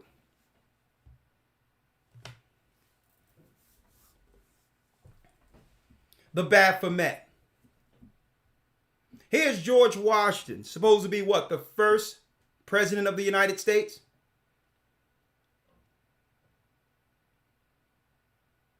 On a throne in the same posture as the Baphomet. 33-degree Mason with the ancient Canaanite religion, instilled through Freemasonry here in America. As above, so is below. An Edomite.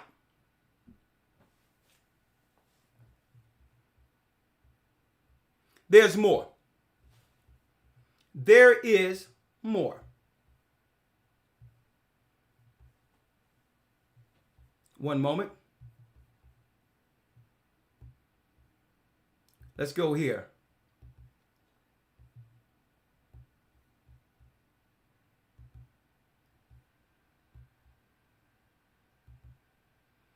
Who is this guy? Who is this guy, pray tell? Huh? Thomas Paine. One of the original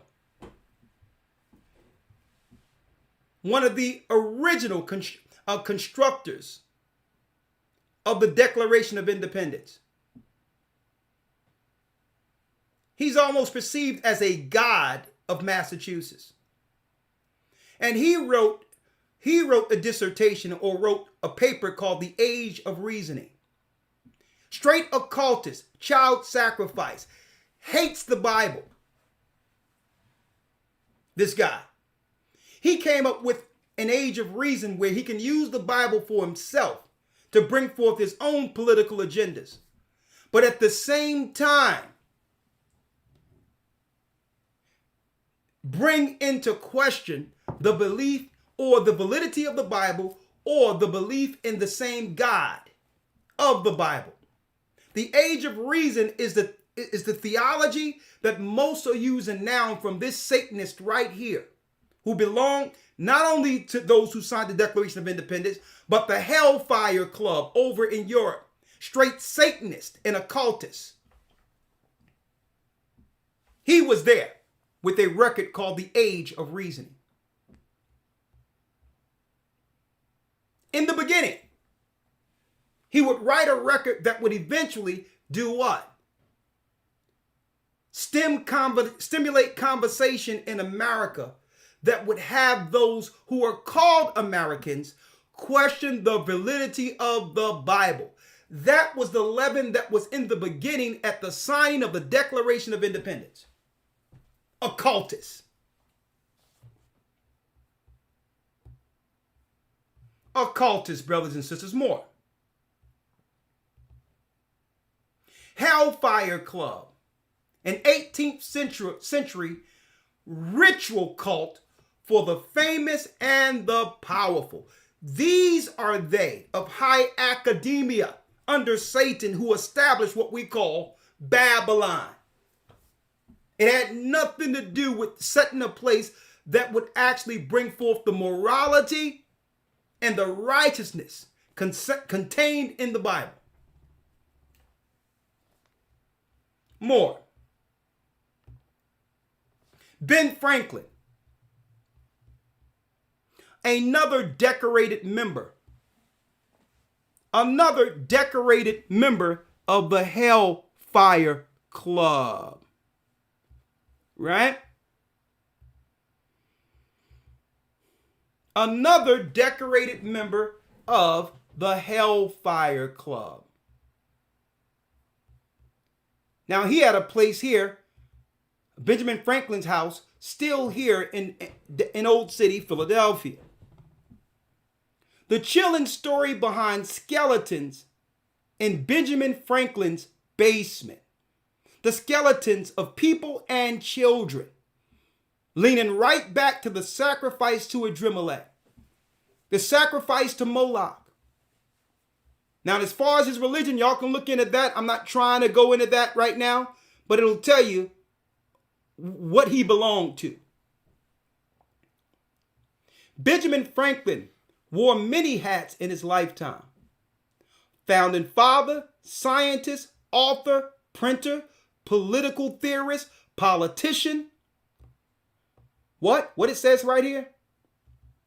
Freemason,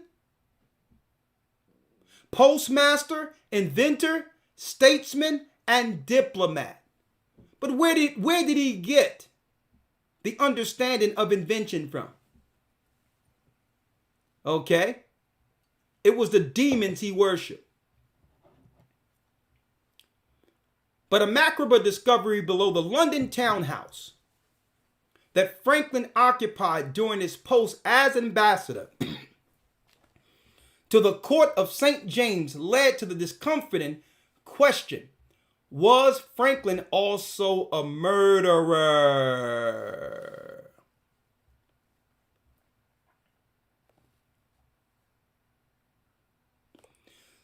right? What was found? 6 of them were children. Folks, we're breaking down the Epstein Island before Epstein came, folks. It's within the fabric of the religion. And they'll put their occult masters, their Satanists, in key political positions of authority to target children. You'll find them in child protective services. You'll find them in all these other areas that will lead to eventually doing what? Being able to deal with their rituals according to the God they serve. And are we saying all does this? No. But they find themselves in a position to influence the children, which is part of their core belief of the occult. 1,200 human bodies were found in his basement in London. His basement in London. The Hellfire Club. Similar to the Bohemian Grove, where all of really the latest laws that you see that's gender bending and doing all types of stuff came from what? The occult areas of the Bohemian Grove in San Francisco, California. The real religion that controls Babylon. The base of Babylon, the lies of Babylon. Right? One other thing I wanted to show. One other thing I would like to show. I think I'll go into a little bit of this more during the news within the academy. Okay? Now, this is page 10 on the devil, Thomas Paine. He created a book that's still renowned called The Age of Reasons. Now, this is the paper, a dissertation that was put together by doctors that I'm going to go over, doctors and theologians, to examine the real purpose behind Thomas Paine's ideology that would eventually destroy the fabric of America, because it's the leaven that was woven within it. But it's one thing I want to show in particular on 2 pages here concerning Thomas Paine's Age of Reason. Now, this is kind of school stuff. I usually do this in the academy, but I'm just going to give y'all just a little bit of it now, and I'll talk about it more on the academy side of things, right? But it says here, right? It says, let me go straight to it.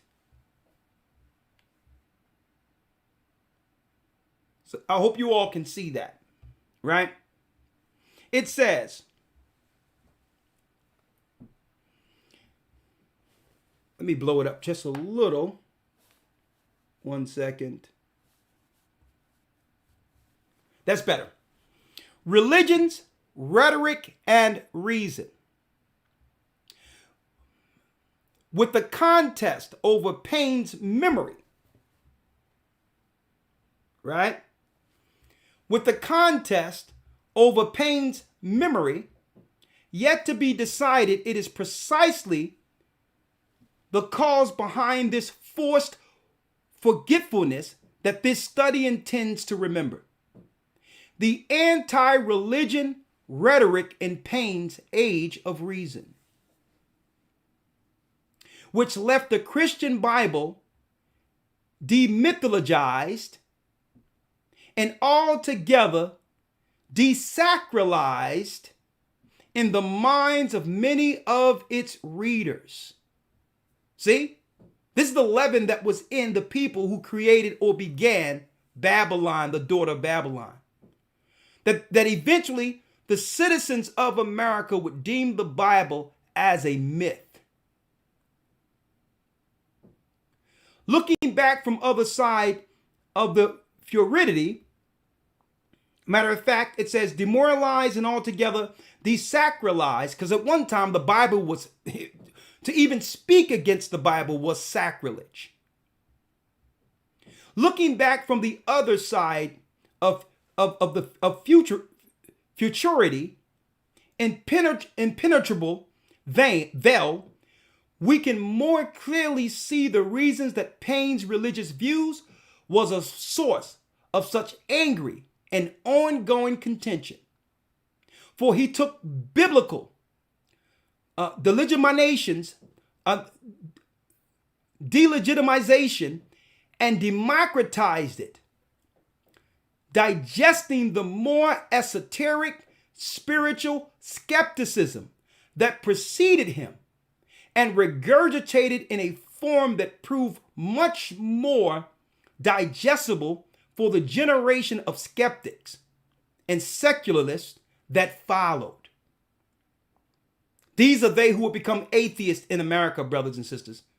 It's not that he didn't believe in the Bible. He hated the moral content of it because why? He knew that his practices under Satan was aligned against the God of Israel. Listen to this clearly. Listen to this clearly. It says here,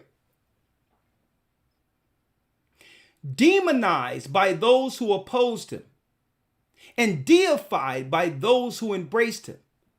This forgotten founding father, having belatedly received his political due, merits a similar resurrection in religious studies.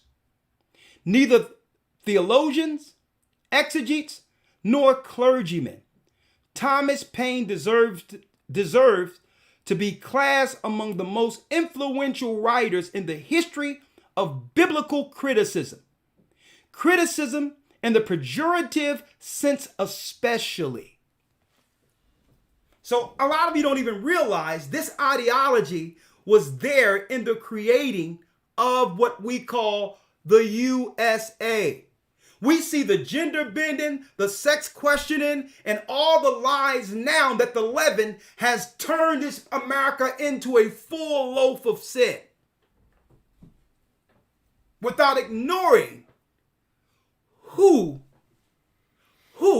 was at its infancy in the beginning. Esau.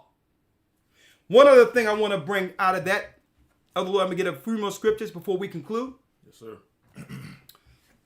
Okay, 1 second, 195 here.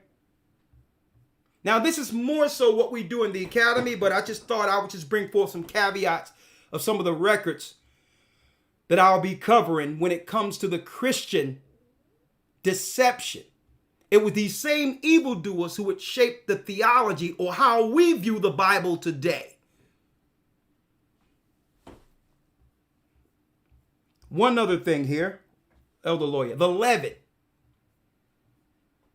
And all the while they have us believing their philosophical view on the Bible. It's talking about the Catholics. It's talking about the apologetics. All of these people really hate God and God's people. And they try to use philosophy and academia in their education to sway us into believing that they are true believers in the Almighty. But really, these are the Edomites that carry the same ideology of Thomas Paine, who hate our people, who were happier when our people was under chattel slavery. More. One other thing, one moment.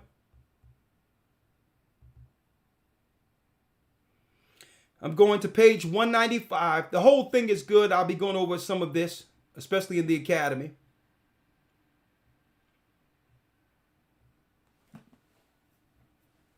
Right here.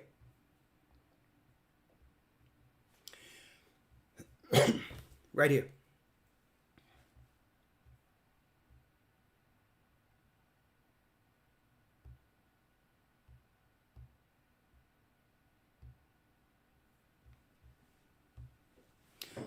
Chapter 7 of this record that was placed together, it was about 7 doctors who came together, and one studied what you would call, the overall true exegesis of the Bible, not this crap we see today called Christianity, where people are making a fool of themselves, claiming they're following God's word. That was Satan's plan too. The prosperity gospel and the gospel of worshiping snakes. That's what the speaking in tongues is. When they were using snakes in the Baptist church, speaking in tongues and falling out in convulsions, when that's not the speaking of tongues in the Bible. All of that comes from these occultists who began America. Let me read this real quick. Thick with ridiculed, Paine's political writings were likewise littered with scripture. Another salutary layer of the common man's common tongue. So in order to give Paine any level of credibility, he would try to use scripture, a book he don't believe in, to justify his stances against it. Now listen. Though hindsight would eventually reveal Paine's stratagem, his utilitarianism at best and hypocrisy at worst, leading up to the age of reasons, leading up to the age of reasons,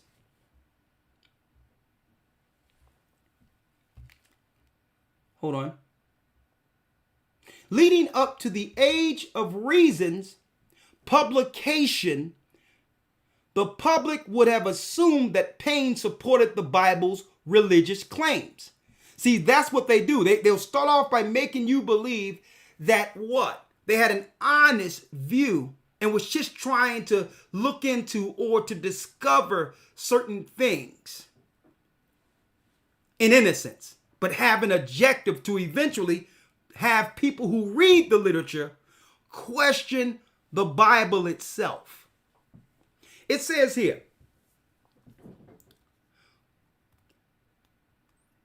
assume Paine supported the Bible's claims and that the Bible supported Paine's political positions in return. Common sense had to make biblical sense to the generally accepted historian James Bird has shown. And the same true of Paine's other works. Consequently, its author made sure to lace his writings with well-worn language of scripture, hitching the Bible ethos to his own. Examples abound throughout his work, showing Paine to be not only a consummate rhetorician, but a well-versed scriptorian. So he came off as if he believed and was what? For the Bible, for those who believed in it. A biblically literate as the readers, whose only biblical literacy he hoped to exploit. In fact, whether or not we trust his assertion that the first part of the Age of Reason was written without having a Bible hand, his command of the scriptures is remarkable. No doubt, the result of his Quaker upbringing. So, he was raised a Quaker, so he knew the Bible, but to a degree to deceive others into not following it. And by doing so, lead the earth, America, into what? Immorality. By now being skeptics of the only book that can highlight their true agenda at the time of penning the Declaration of Independence. Philosophers gained authority and became what? Lead theologians over the churches in America so that they can shake our people from the church to use us to build their Tower of Babel. But now it's time to come back. And that's why, go back to Revelation 18, and we're going to leave off with the book of Obadiah. Folks, there was never a time where this country was under God's values according to the book. They deceived you. They used the book knowing that we as a people would agree, being who? The people of the book. But they used philosophy and deception at its foundation. Their whole plan, just like Thomas Paine, was to deceive us within the book through their philosophy, to question our own record, the only book that could save us. That was their plan the whole time, just like Thomas Paine, leading to an age of reason, an age in which man no longer needs the book or need God. And this is why it says in the book of Obadiah, the pride of their heart have deceived them. Bringing it around full circle. Let's read it again. Revelation chapter 18, verse number 3. Come on. For all nations have drunk of the wine of the wrath of her fornication, and the kings of the earth have committed fornication with her, and the merchants of the earth are waxed rich through the abundance of her delicacies. And they all became rich on the backs of slaves. That's right, the children of slaves who worked in their cotton fields, who built their plantations, who built their roads. All the nations got rich, and when they come over, they take turns on us like a harlot. Because the plan was to do what? To utilize God's people into perpetuity. This was their opportunity. But in order to do this, they had to teach us we were someone else, Gentiles. And they would make us believe that all religions are equal and the Bible religion is just another religion as the Gentiles. No. We are infected as a people by the leaven. Their religion is evil, wicked, deceptive, witchcraft, sorcery, astrology, child sacrifice. They could care less about people. See? That's why it says it's the hold of every unclean and hateful bird. Who would push things unclean and claim that the Bible upholds it? Oh yeah, you can eat unclean food. God said pray over it. Who would do that? The evildoers. Read. Verse 4, and I heard another voice from heaven saying, come out of her, my people. Now you cannot come out of her if you don't understand the leaven. See? You can't, if we are infected by the leaven, it doesn't matter your geography. You'll take the leaven any place you go if you are infected. So yes, we understand that the Bible says, flee Babylon. Folks, that never changed. That never changed. It's just that now we are in position where serpents can't come in and infiltrate and destroy it before it becomes what the Most High intended. And I can see that crystal clear. That people were fleeing with their own ideologies, their own leaven, just to latch on to a train that was moving, going to use our doctrine and what we were teaching for their own what? Their own gain, to heap out souls for themselves, to cause destruction. So it never changed, but we understood while moving and going out, that hold up, everyone that's coming out and doing things, they're not of the doctrine. They're dealing with something else. And everything that we would advise to help them along and say, listen, you got to get up under, they did to the contrary. Operating to destroy so that it could eventually fall on us as the guys who said flee. So let me make it clear. It never changed. But the way it happened, I thank the Most High for it, because we wouldn't have survived with how they're operating and how they continue to operate under the guise of being under the church. Let me make that clear. But when we make a distinction altogether, then you will see the serpents come out and show their true intent now that they can no longer utilize us. See? That's right. Churches are all over this earth because we fled. And we're going to have a place to flee when it's time.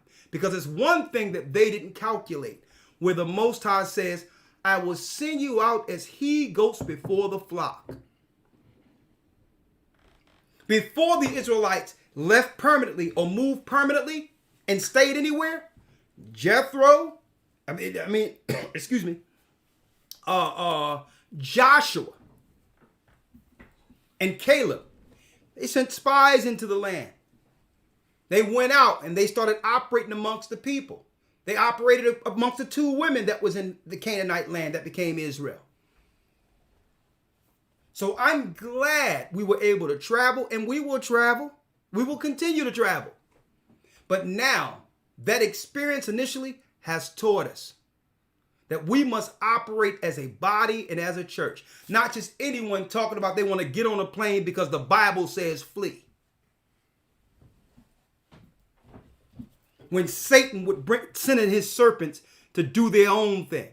We had people over there, folks, dealing with the vegan diet of the disciples.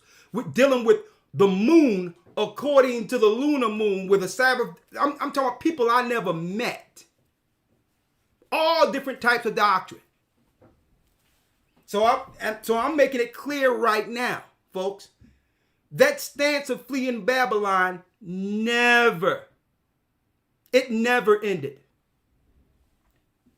But we had to do what? To protect brothers and sisters who are growing in churches of other areas. We had to make it where now it's one on one. We're through the church, and if somebody's going to go into an area, it's due to a ministry. It's under a work. Okay? Finish reading, Elder Lawyer. Verse 5. For her sins have reached unto heaven. Her sins have what? Have reached unto heaven. Have reached unto heaven. And God have remembered her iniquities. And God have remembered her iniquities. He remembered how the country was created or made from its inception. There was never a plan here to serve the living God. It was to bring in a new world order. To do what? I'm going to show you. To finish what Nimrod couldn't at the Tower of Babel. Finish reading. Come on. For her sins have reached unto heaven, and God have remembered her iniquities. So listen. Someone says, I don't understand what the issues are with the vegan diet. There is no issue with the vegan diet. Okay? I went a long time under a vegan diet. But you cannot teach that as a doctrine. You cannot teach the vegan doctrine, the vegan diet as a doctrine in the Bible. That's wrong. Okay? And this is why Paul nipped that in the bud when you read about him saying, well, listen, there's some people that say you can't eat meat. Guess what? You can't do that. Don't get in the way of those who eat clean meat, and people that eat clean meat don't get in the way of people who are eating vegetables, because either of them are lawful under the Almighty. It's off when someone come as a vegetarian and try to say God want all of us to do this according to his doctrine. That's when it's wrong. When man gets in the way. All things are lawful, but all things aren't expedient. You are not to make your personal preference on your diet a law to claim that God commands us all to do it. That's what we mean when they was coming up. Because not only were they coming with the vegan diet, they were coming with an Essene doctrine, which was actually a plagiarized 2nd century book that had nothing to do with the original Essenes, to push what? Pagan values, using vegan as a cover. Okay? Right, and Paul goes as far as Thank you. as not Go ahead. only Man, we First got over Timothy. 4,000. That's good. Praise the Most High. Go on. Yes, sir. When you get an opportunity, read 1 Timothy 4, where Paul says, when you teach, or if someone is to teach to abstain from meats, that is a doctrine of devils. That's how serious the apostles were against that philosophy. Yeah, it's a doctrine of devils. Yeah, you understand? So when people try to say that, well, eating veggies is on another level than eating meat, and try to push that because they're vegan, that's a doctrine of the devil. And really, it's rooted into what? When people push that, it's really rooted into the spirit of Cain. The Most High told Abel to bring forth a meat sacrifice because Adam and Eve, that's right, through their sin, animals had to die to cover their nakedness. So Abel brought a good sacrifice when Cain brought veggies. Now, is veggies wrong altogether? No, it isn't wrong. But when it's time to bring forth a sacrifice to the Almighty, like the Passover, it's clear according to the law what food we are to bring. So when someone try to go against meat and bring veggies, it's in the spirit of Cain. And it's not unlawful for someone to be a vegan. It's healthy. But you are not to make that into a doctrine. That's against God. That's a doctrine of devils. Thank you, other lawyer. Mm-hmm. See, that's a doctrine of devils. That's your preference. Okay, but you cannot make that. And what I'm saying is, let me tell you, folks, there was people coming in with all types of doctrines. You had people who didn't even believe in the name of the Most High talking about fleeing. And then you have them get with other people to say, well, yeah, I'm down with the elders, but bringing their doctrine as an undercurrent under it so they can heap men unto themselves to sustain them. All of that crap. And Elder Gabar called me and say, Elder Gabar called me and say, Elder Ricard, yes, we got to flee, but you got all type of people coming into our church with these different doctrines. We're going to have to tighten this up because they're using this flee thing as a cover, but they really don't believe in the church. They really don't follow us. And every place they go, they'll destroy. So we had to examine it and say, you know what? That's right. It's true. We've already established churches all over the earth. When the Israelites fled into Africa, it's because of the relationships we had that Christ developed through the disciples, where there were churches and all that in the remote areas. And there were other Israelites who fled well before that. Through Pompey and Julius, a lot of us went into Africa and set up the Ghanaian state, Mali, and different parts of Africa. So it's like, you know what? The churches are established. So if anything happens, we can now communicate with brothers and sisters all over the earth to have a place for refuge for our families. Let the Most High Church set those agreements in the earth where we can go based on the ministry that was established when we first left out. Quite simple. Now, we don't have to worry about the serpents coming in saying, God said flee. To only bring forth their own ideology. Right? Oh yeah, Passover is next week. We only got a few more here. Elder Lloyd? Yes, sir. Verse 6. Let's go back to the book of Obadiah now. Yes, sir. Man, y'all did a great job. We thank you. We're well over 4,000. All praises be to the Most High. If y'all think this was something, wait till you see the lesson tomorrow. HistoryTimes.org. That's right. The love-hate relationship between man and woman. The nature of man according to God and the nature of woman according to God. Why is it we hate one another? We were taught to. It's a curse. And I'm going to be going into that tomorrow. Ready, Elder Lawyer? Yes, sir. HistoryTimes.org. Let's go. Obadiah, verse number 3. Yeah. The pride of thine heart have deceived thee, thou that dwellest in the clefts of the rock. The pride of thine heart, speaking of Esau, have deceived thee, thou that dwelleth in the clefts of the rocks. First, Mount Seir. Later, the Caucasus Mountains of Georgia, Russia. Read. Whose habitation is high, that saith in his heart, who shall bring me down to the ground? Who saith in his heart, who shall bring me down to the ground? Read. Verse 4. Though thou exalt thyself as the eagle. Though thou exalt thyself as the eagle. Read. And though thou set thy nest among the stars. Though thou what? Though thou set thy nest among the stars. Thence will I bring thee down, saith the Lord. Thence will I bring thee down, saith the Almighty. Now, there's a few things I want to show on this. There's a few things I want to show, brothers and sisters. Though they that set their nest among the stars, thence will I bring thee down, saith the Lord. Now we told you that the Sanhedrin,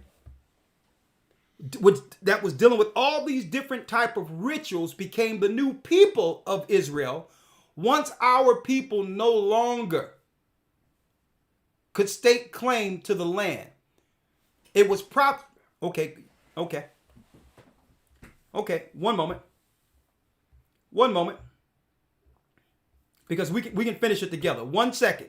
All right, we can finish it together because I want to make sure I have this. I'll wait till you. Oh, no, don't worry about it. 1 second, we'll be right back.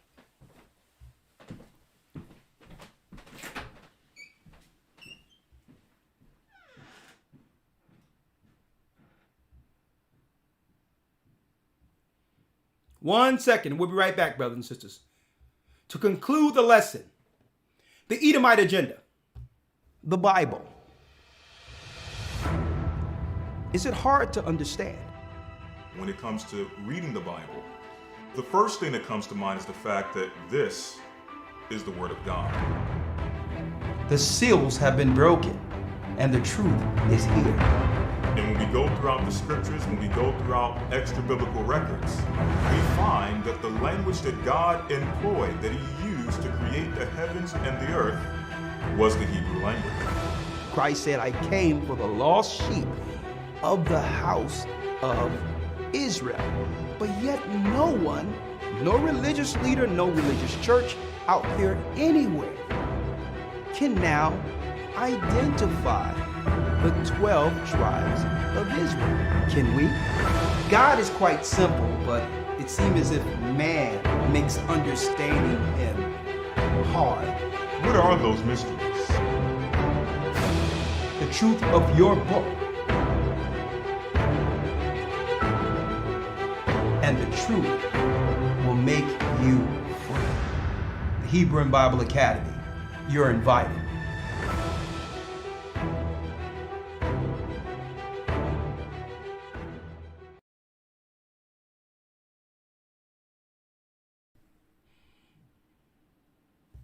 All right, we're about to go in. Very, very good, right? The Edomite Agenda. The Edomite Agenda. And let's pull this up real quick.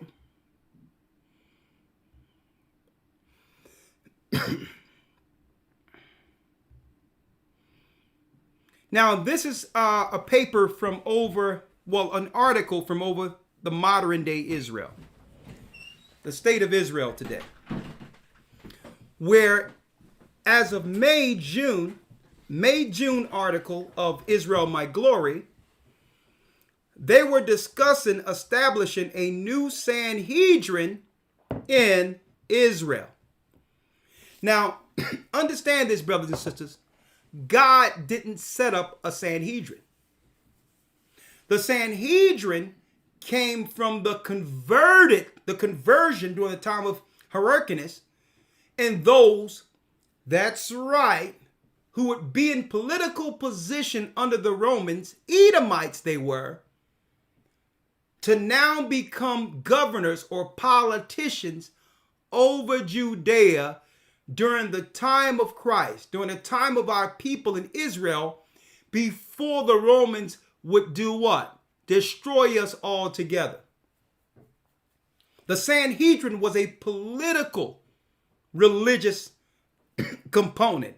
It wasn't established by the God of Israel. So it says the new Sanhedrin. In 2004, on the shores of the Sea of Galilee, a new Sanhedrin arose after an absence of more than 1,400 years, staffed by Orthodox and ultra-Orthodox rabbis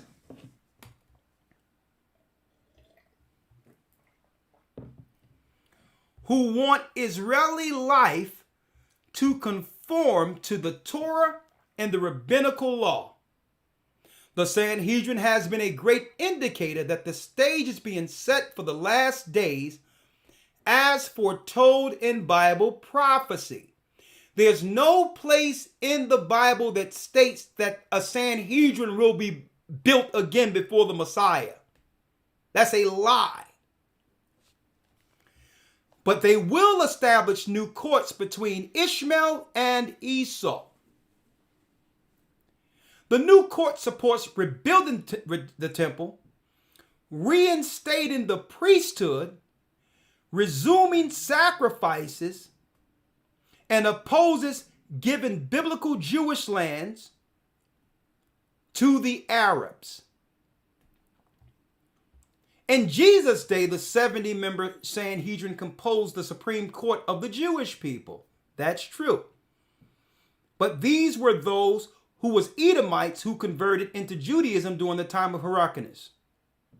It administrated activities of the temple and also elected an high priest. Today, the Sanhedrin is playing more and more of a role in Israeli society. See, folks, you're not being taught none of this in the churches of what's really going on politically and religiously that will have an impact on our lives anywhere in the earth. Today, the Sanhedrin is playing more and more of a role in Israeli society. In November 2006, it had an alternate summit in Jerusalem. Did you know about that? While in the Middle East Peace Summit was taking place in Indianapolis, Maryland, called the New Jewish Congress. It spoke of the any of you hear about this in our neighborhoods? Anyone? It spoke of the importance of erecting the temple of the Temple Mount, restoring the sacrificial system, and reinstituting temple worship. On and on and on, they spoke of, even up into our present time, establishing a new Sanhedrin that would do what? That would enforce a new Noahide law. But in order to do so, they would need to bring all countries under an order. Under an order. Right? But what is the real plan? What is the real plan?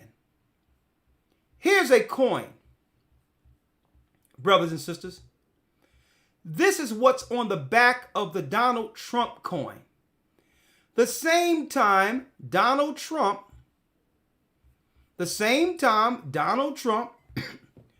was suggesting a need to help build a temple in Israel. Now let's see what's on Donald Trump's coin. And we're going to blow this all the way up. How many of you knew this? Look at this. Here's a sword, a Middle Eastern sword. Right? As you go up the sword, you see a motherboard of a computer. Right? a motherboard of a computer, a healthcare heart, showing the healthcare heart, the healthcare system. The computer links into the satellites. The satellites link into the syringes and the baby bottles. Also, the machines, barcodes, and their farming system. Satellites, and at the end of it, rockets going out into space. Peace, and at the apex of it all, Saturn, Satan at the very top. On the back of the Donald Trump commemorative coin. Also on the coin in the back, there's Hebrew writing as well as an Arabic proverb. An Arabic proverb, folks. See it? Look at it. Look at it good with Donald Trump signature at the bottom of it. And the Arabic proverb, which is Al-Fat 61, which is from the Quran, when they would make us believe that he's down with the Christians, right here in America. And if one inclines towards peace, it inclines towards you. Al-Fat 61 from the what? The Quran. On the sword. Now you know sword is war. The motherboard leading to the healthcare system that just happened. The syringes, the baby bottles, the computer barcode system, the satellites with the machines linked with the Wi-Fi symbol to the degree where there's a rocket going out in space to Mars. That's on the back of the commemorative Trump. The commemorative Trump coin. At the same time, they were signing a peace pact over in Israel, establishing a new Sanhedrin.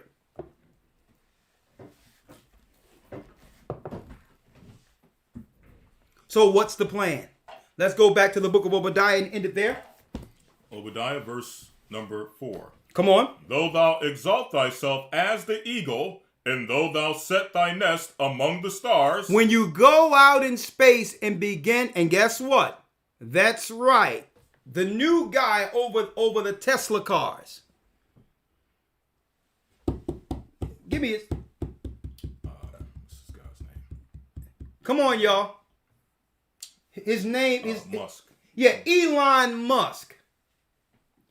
Elon Musk, Satan's son. Okay? He have the technology now where they're building technology where anyone can travel out into space and go where? Don't buy into him being a humanitarian and against the New World Order. They play either side, folks. Okay? Though they did what? Come on. Though thou exalt thyself as the eagle. As the eagle. And though thou set thy nest among the stars. And this was their plan the whole time. To dislodge us away from the book, to utilize our children to help build their technology to get up from off of Earth. That's the plan. To force everyone to become a servant, to help, that's right, the powers that shouldn't be on Earth. To fulfill this prophecy. That's the plan of the Sanhedrin. That's the plan of those who founded the country. That's the leaven. But in order to do so, they had to do what?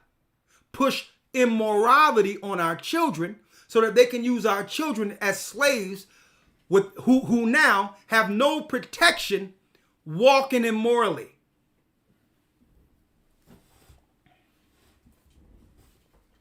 I need y'all to think about this. And the only protection and hedge is to come back under God in Christ. Because they're going to deem everyone in the earth who believe in the Bible very soon as enemies. As enemies.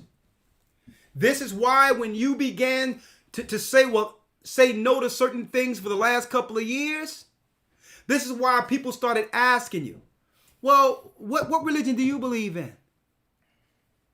And when you say, well, it's religious exemption, they wanted to know, well, what church you belong to? They're keeping data, folks. Because they know whoever pushed back the last 2 years will be pushing back when they implement the mark of the beast. They know it. Like we're living in a country where there's freedom of religion, right? Why do you care what my religious beliefs are concerning whatever you're rolling out? Because they know that in prophecy that there will be God's people at the very end opposing them. That's why. Because of Christians who are under total delusion, they don't have to worry about those people defying them. It's the Christians that's pushing their madness. They don't have to worry about the Muslims defying them because they're all under Satan's order. See? For the last couple of years, that's why your job been asking you, okay, what church you belong to again? What? Because if you're under a church, you're supposed to be what? Leavened up. You are supposed to be totally convinced to do whatever the power structure tells you. But the answer is not to be anti-government. The answer is this. Elder Lawyer, let's get render under Caesar real quick.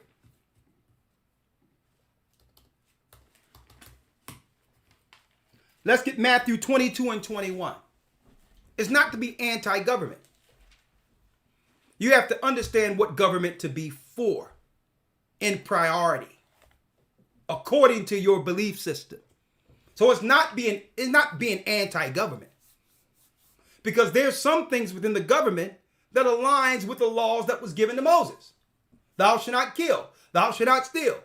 All of those things where there's a penalty for, we agree with. Okay? But it's not about becoming anti-government. Never become anti-government. What you must do is take hard stances according to the God you believe in. And this is how Christ was able to operate in the world real time without being defiant when it comes to government. He made it clear when the Pharisees and scribes try to trip him up and say, well, did you pay your taxes this year? Because the Sanhedrin and our people was more so the enforcers and gatekeepers for Rome. So they wanted to put Christ in an anti-government posture so that the Roman Empire can now do what? Come against them for breaking Caesar's law.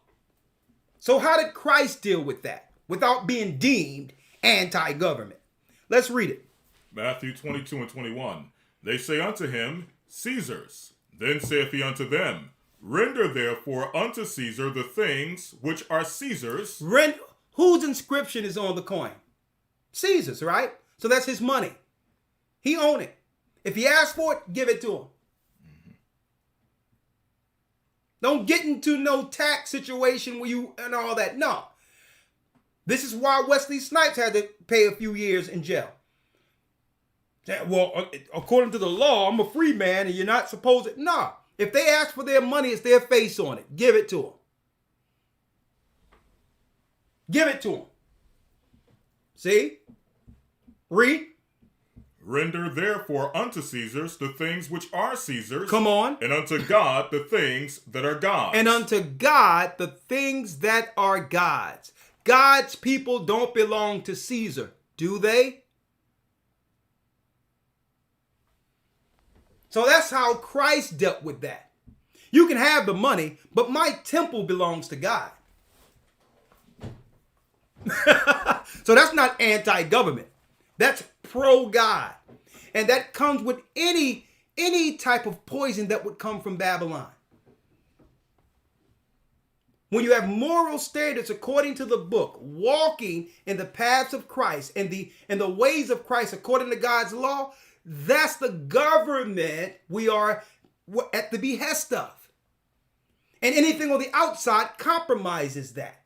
And if you allow it to come in, the whole leaven leaveneth the whole lump.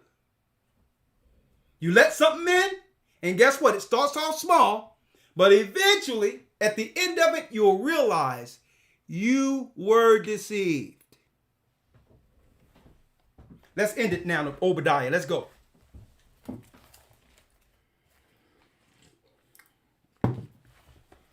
Obadiah, verse number 4. Though thou exalt thyself as the eagle, and though thou set thy nest among the stars, thence will I bring thee down, saith the Lord. When you set your nest among the stars, which is the original plan since the beginning, since Esau gained position, he was seeking to bring the whole earth under an order to go out in space, knowing prophetically what's coming here against him, against the Roman Empire. It's going to be the fall of Esau's empire and the rise of Jacob. You think these people don't understand that prophetically, but their pride have deceived them. They look to hold Jacob down. They look to destroy Jacob. But the Most High God of the Bible they no longer believe in, has another plan for this earth, another order for God's people. Read. Verse 5. If thieves came to thee, if robbers by night, how art thou cut off? Would they not have stolen till they had enough? So that's another thing that you can find out about Esau. He may come under the guise of philanthropy or the guise of helping to make clean water and give clean medicines. But really, it's about stealing the ground right from under the people they're helping. Read. If thieves came to thee, if robbers by night, how art thou cut off? Would they not have stolen till they had enough? Come on. If the grape gatherers came to thee, would they not leave some grapes? Come on. How are the things of Esau searched out? How can you figure out the true plans of Esau? How can you figure out Edom's agenda? Now, brothers and sisters, you understand why they try to get you out of the book? Or try to shame you into believing that you're wrong by believing in it? Because without the book, you cannot identify them. See? And their true intentions for the world. So that's why it says in the book of Obadiah, how are the things of Esau searched out or sorted up? Read. You need the Bible. You need the Bible so that you can be in the world, but not of it. Well, you can operate with Esau without him tainting you. Because why? You now have standards, moral standards, a code with your God, laws. So now you have to interact with the world, but now their political system and others cannot taint or influence you. First and foremost, I don't trust your politics. There should be no such thing as politicians politicking in church. That's a compromise.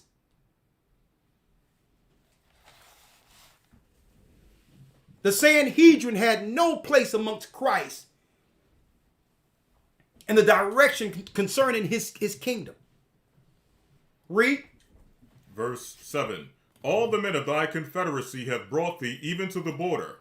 The men that were at peace with thee have deceived thee and prevailed against thee. Because now all the nations who drunk of the wine of her fornication have begun to see that they've been double-crossed too. Read. And prevailed against thee. They that eat thy bread have laid a wound under thee. There is none understanding in him. There's no negotiating with them. Esau has a singular plan and is willing to deceive, lie, and do whatever he can to accomplish it. The Bible makes it clear. The best thing to do is follow our God and get out of Esau's way. Because there's no change in him. There's no negotiating, because everything you go to him with, he's going to look out. He's only going to help you if it gives him a political advantage over you. That's it. He don't care about your cause. The only way he'll deal with your cause if he can see how he can advance his plan quicker, using you. See? Come on. Verse 8. Shall I not in that day, saith the Lord, even destroy the wise men out of Edom? There you go. And understanding out of the mount of Esau? Come on. And thy mighty men, O Teman, shall be dismayed, to the end that everyone of the mount of Esau the top of Esau, those that are planning things against us from a political vantage point. That's why it says the mount of Esau, read, may be cut off by slaughter. Eventually, Christ will war with them upon his return. Every eye shall see when their space junk begin to fall to this earth like meteorites.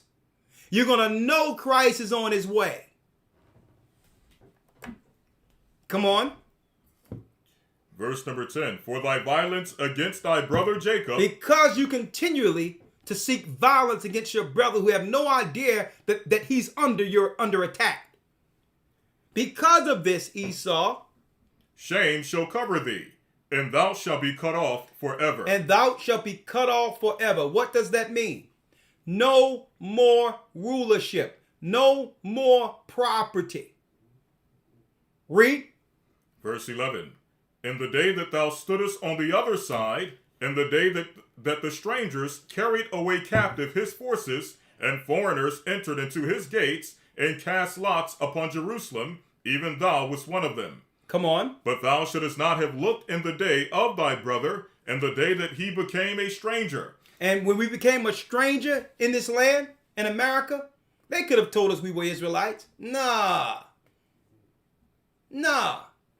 They could have helped us.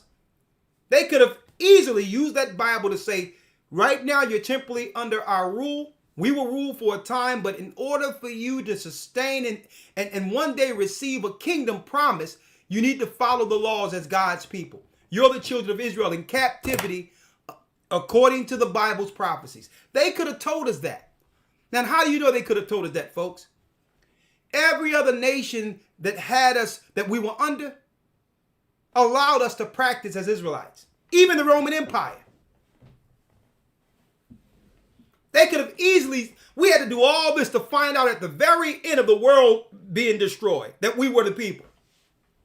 Every other empire, it was understood that we were Israelites until this Babylon, this confusion fell upon us. Come on. Neither shouldest thou have rejoiced over the children of Judah in the day of their destruction. Neither shouldest thou have spoken proudly in the day of distress. Yep. Thou shouldest not have entered into the gate of my people. You should not have went into Israel. See?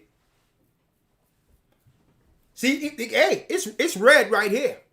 You were not supposed to go back into the land because the Messiah was prophesied to bring the people back into the land after a desolation, after the war.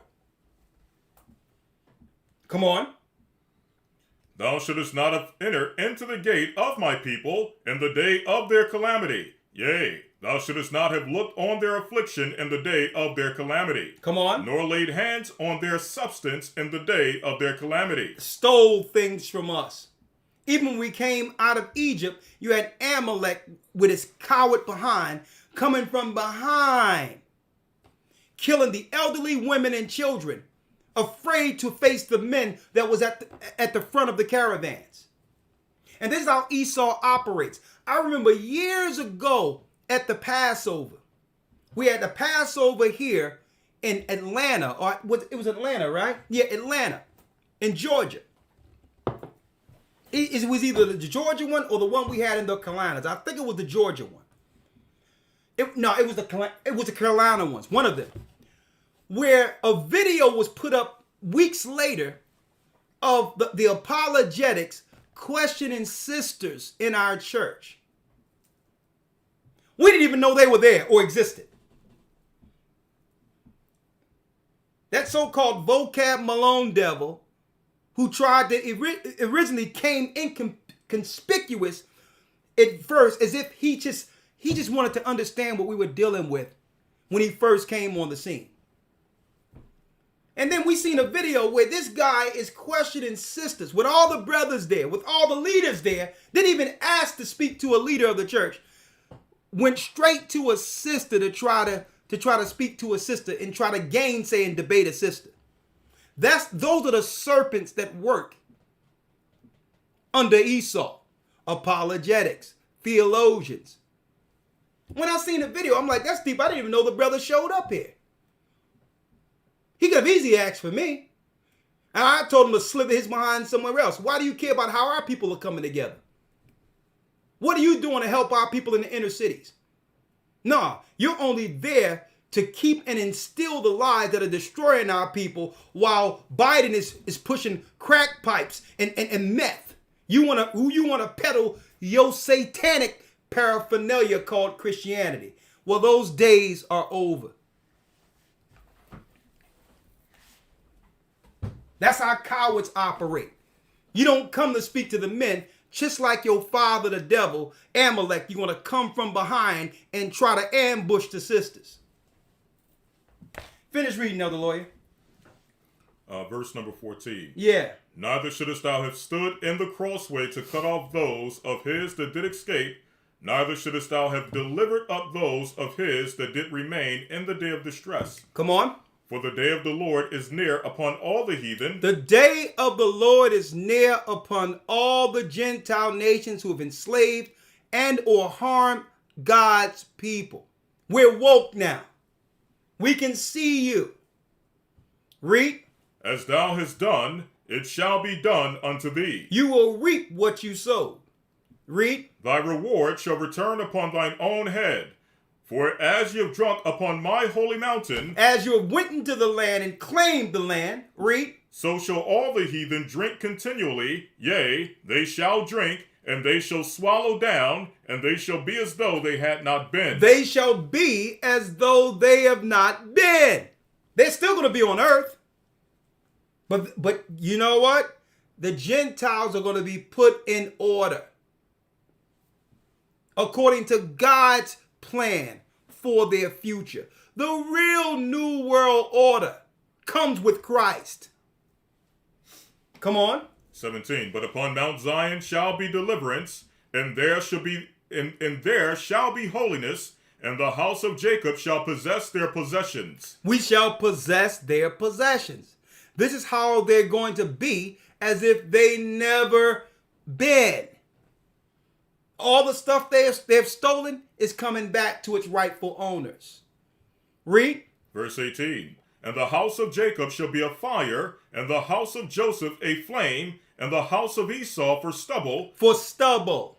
And they shall kindle in them and devour them, and there shall not be any remaining of the house of Esau. When it says any remaining, that's speaking of property, not people. It's speaking of the things they stole and do own in the earth. It's not speaking of people, right? When it says any remaining, it's speaking of properties, ill-gotten property they have stolen. Read. There shall not be any remaining of the house of Esau, for the Lord has spoken it. For the Most High have spoken it. Read. And they of the south shall possess the mount of Esau. Thank you. So when it says any, now Israel will possess the mount of Esau. And they of the plain of the Philistines. And the plains of the Philistines. And they shall possess the fields of Ephraim. We shall possess the fields of Ephraim, all of the land they're fighting over right now.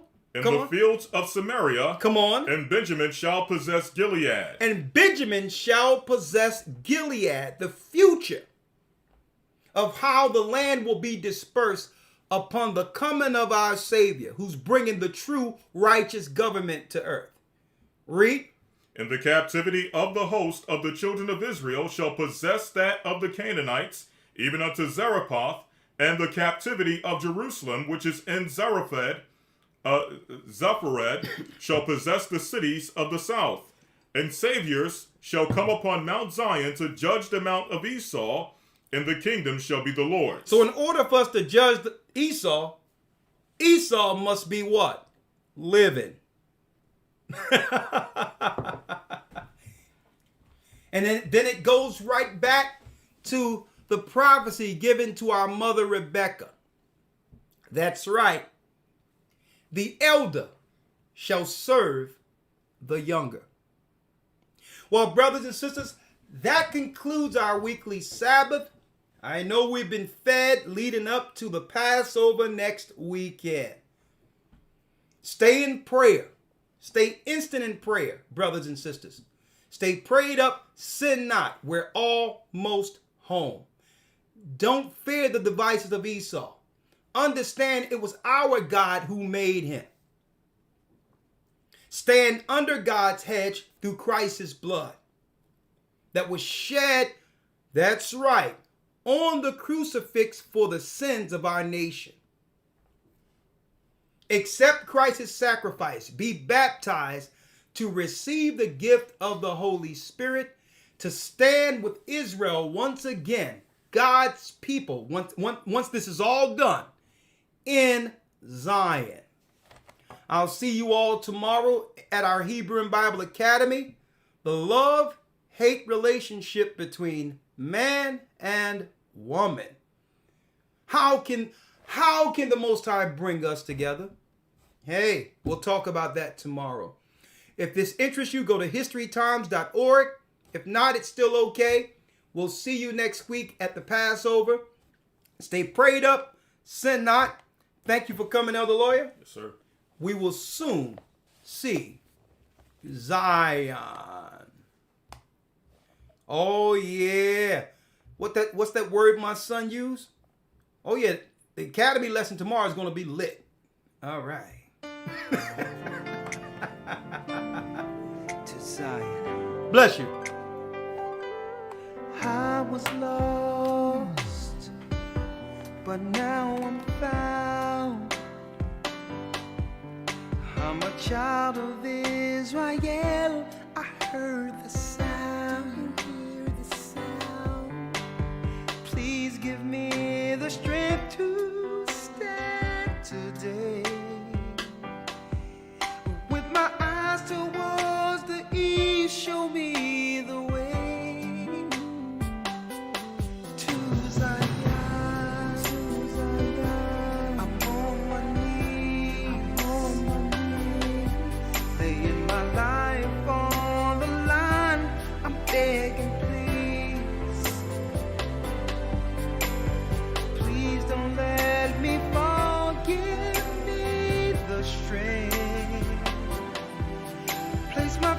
Lord God, my path, show me the way to Zion. I opened up the book and see that the apple of your eye included me, and through the tribulation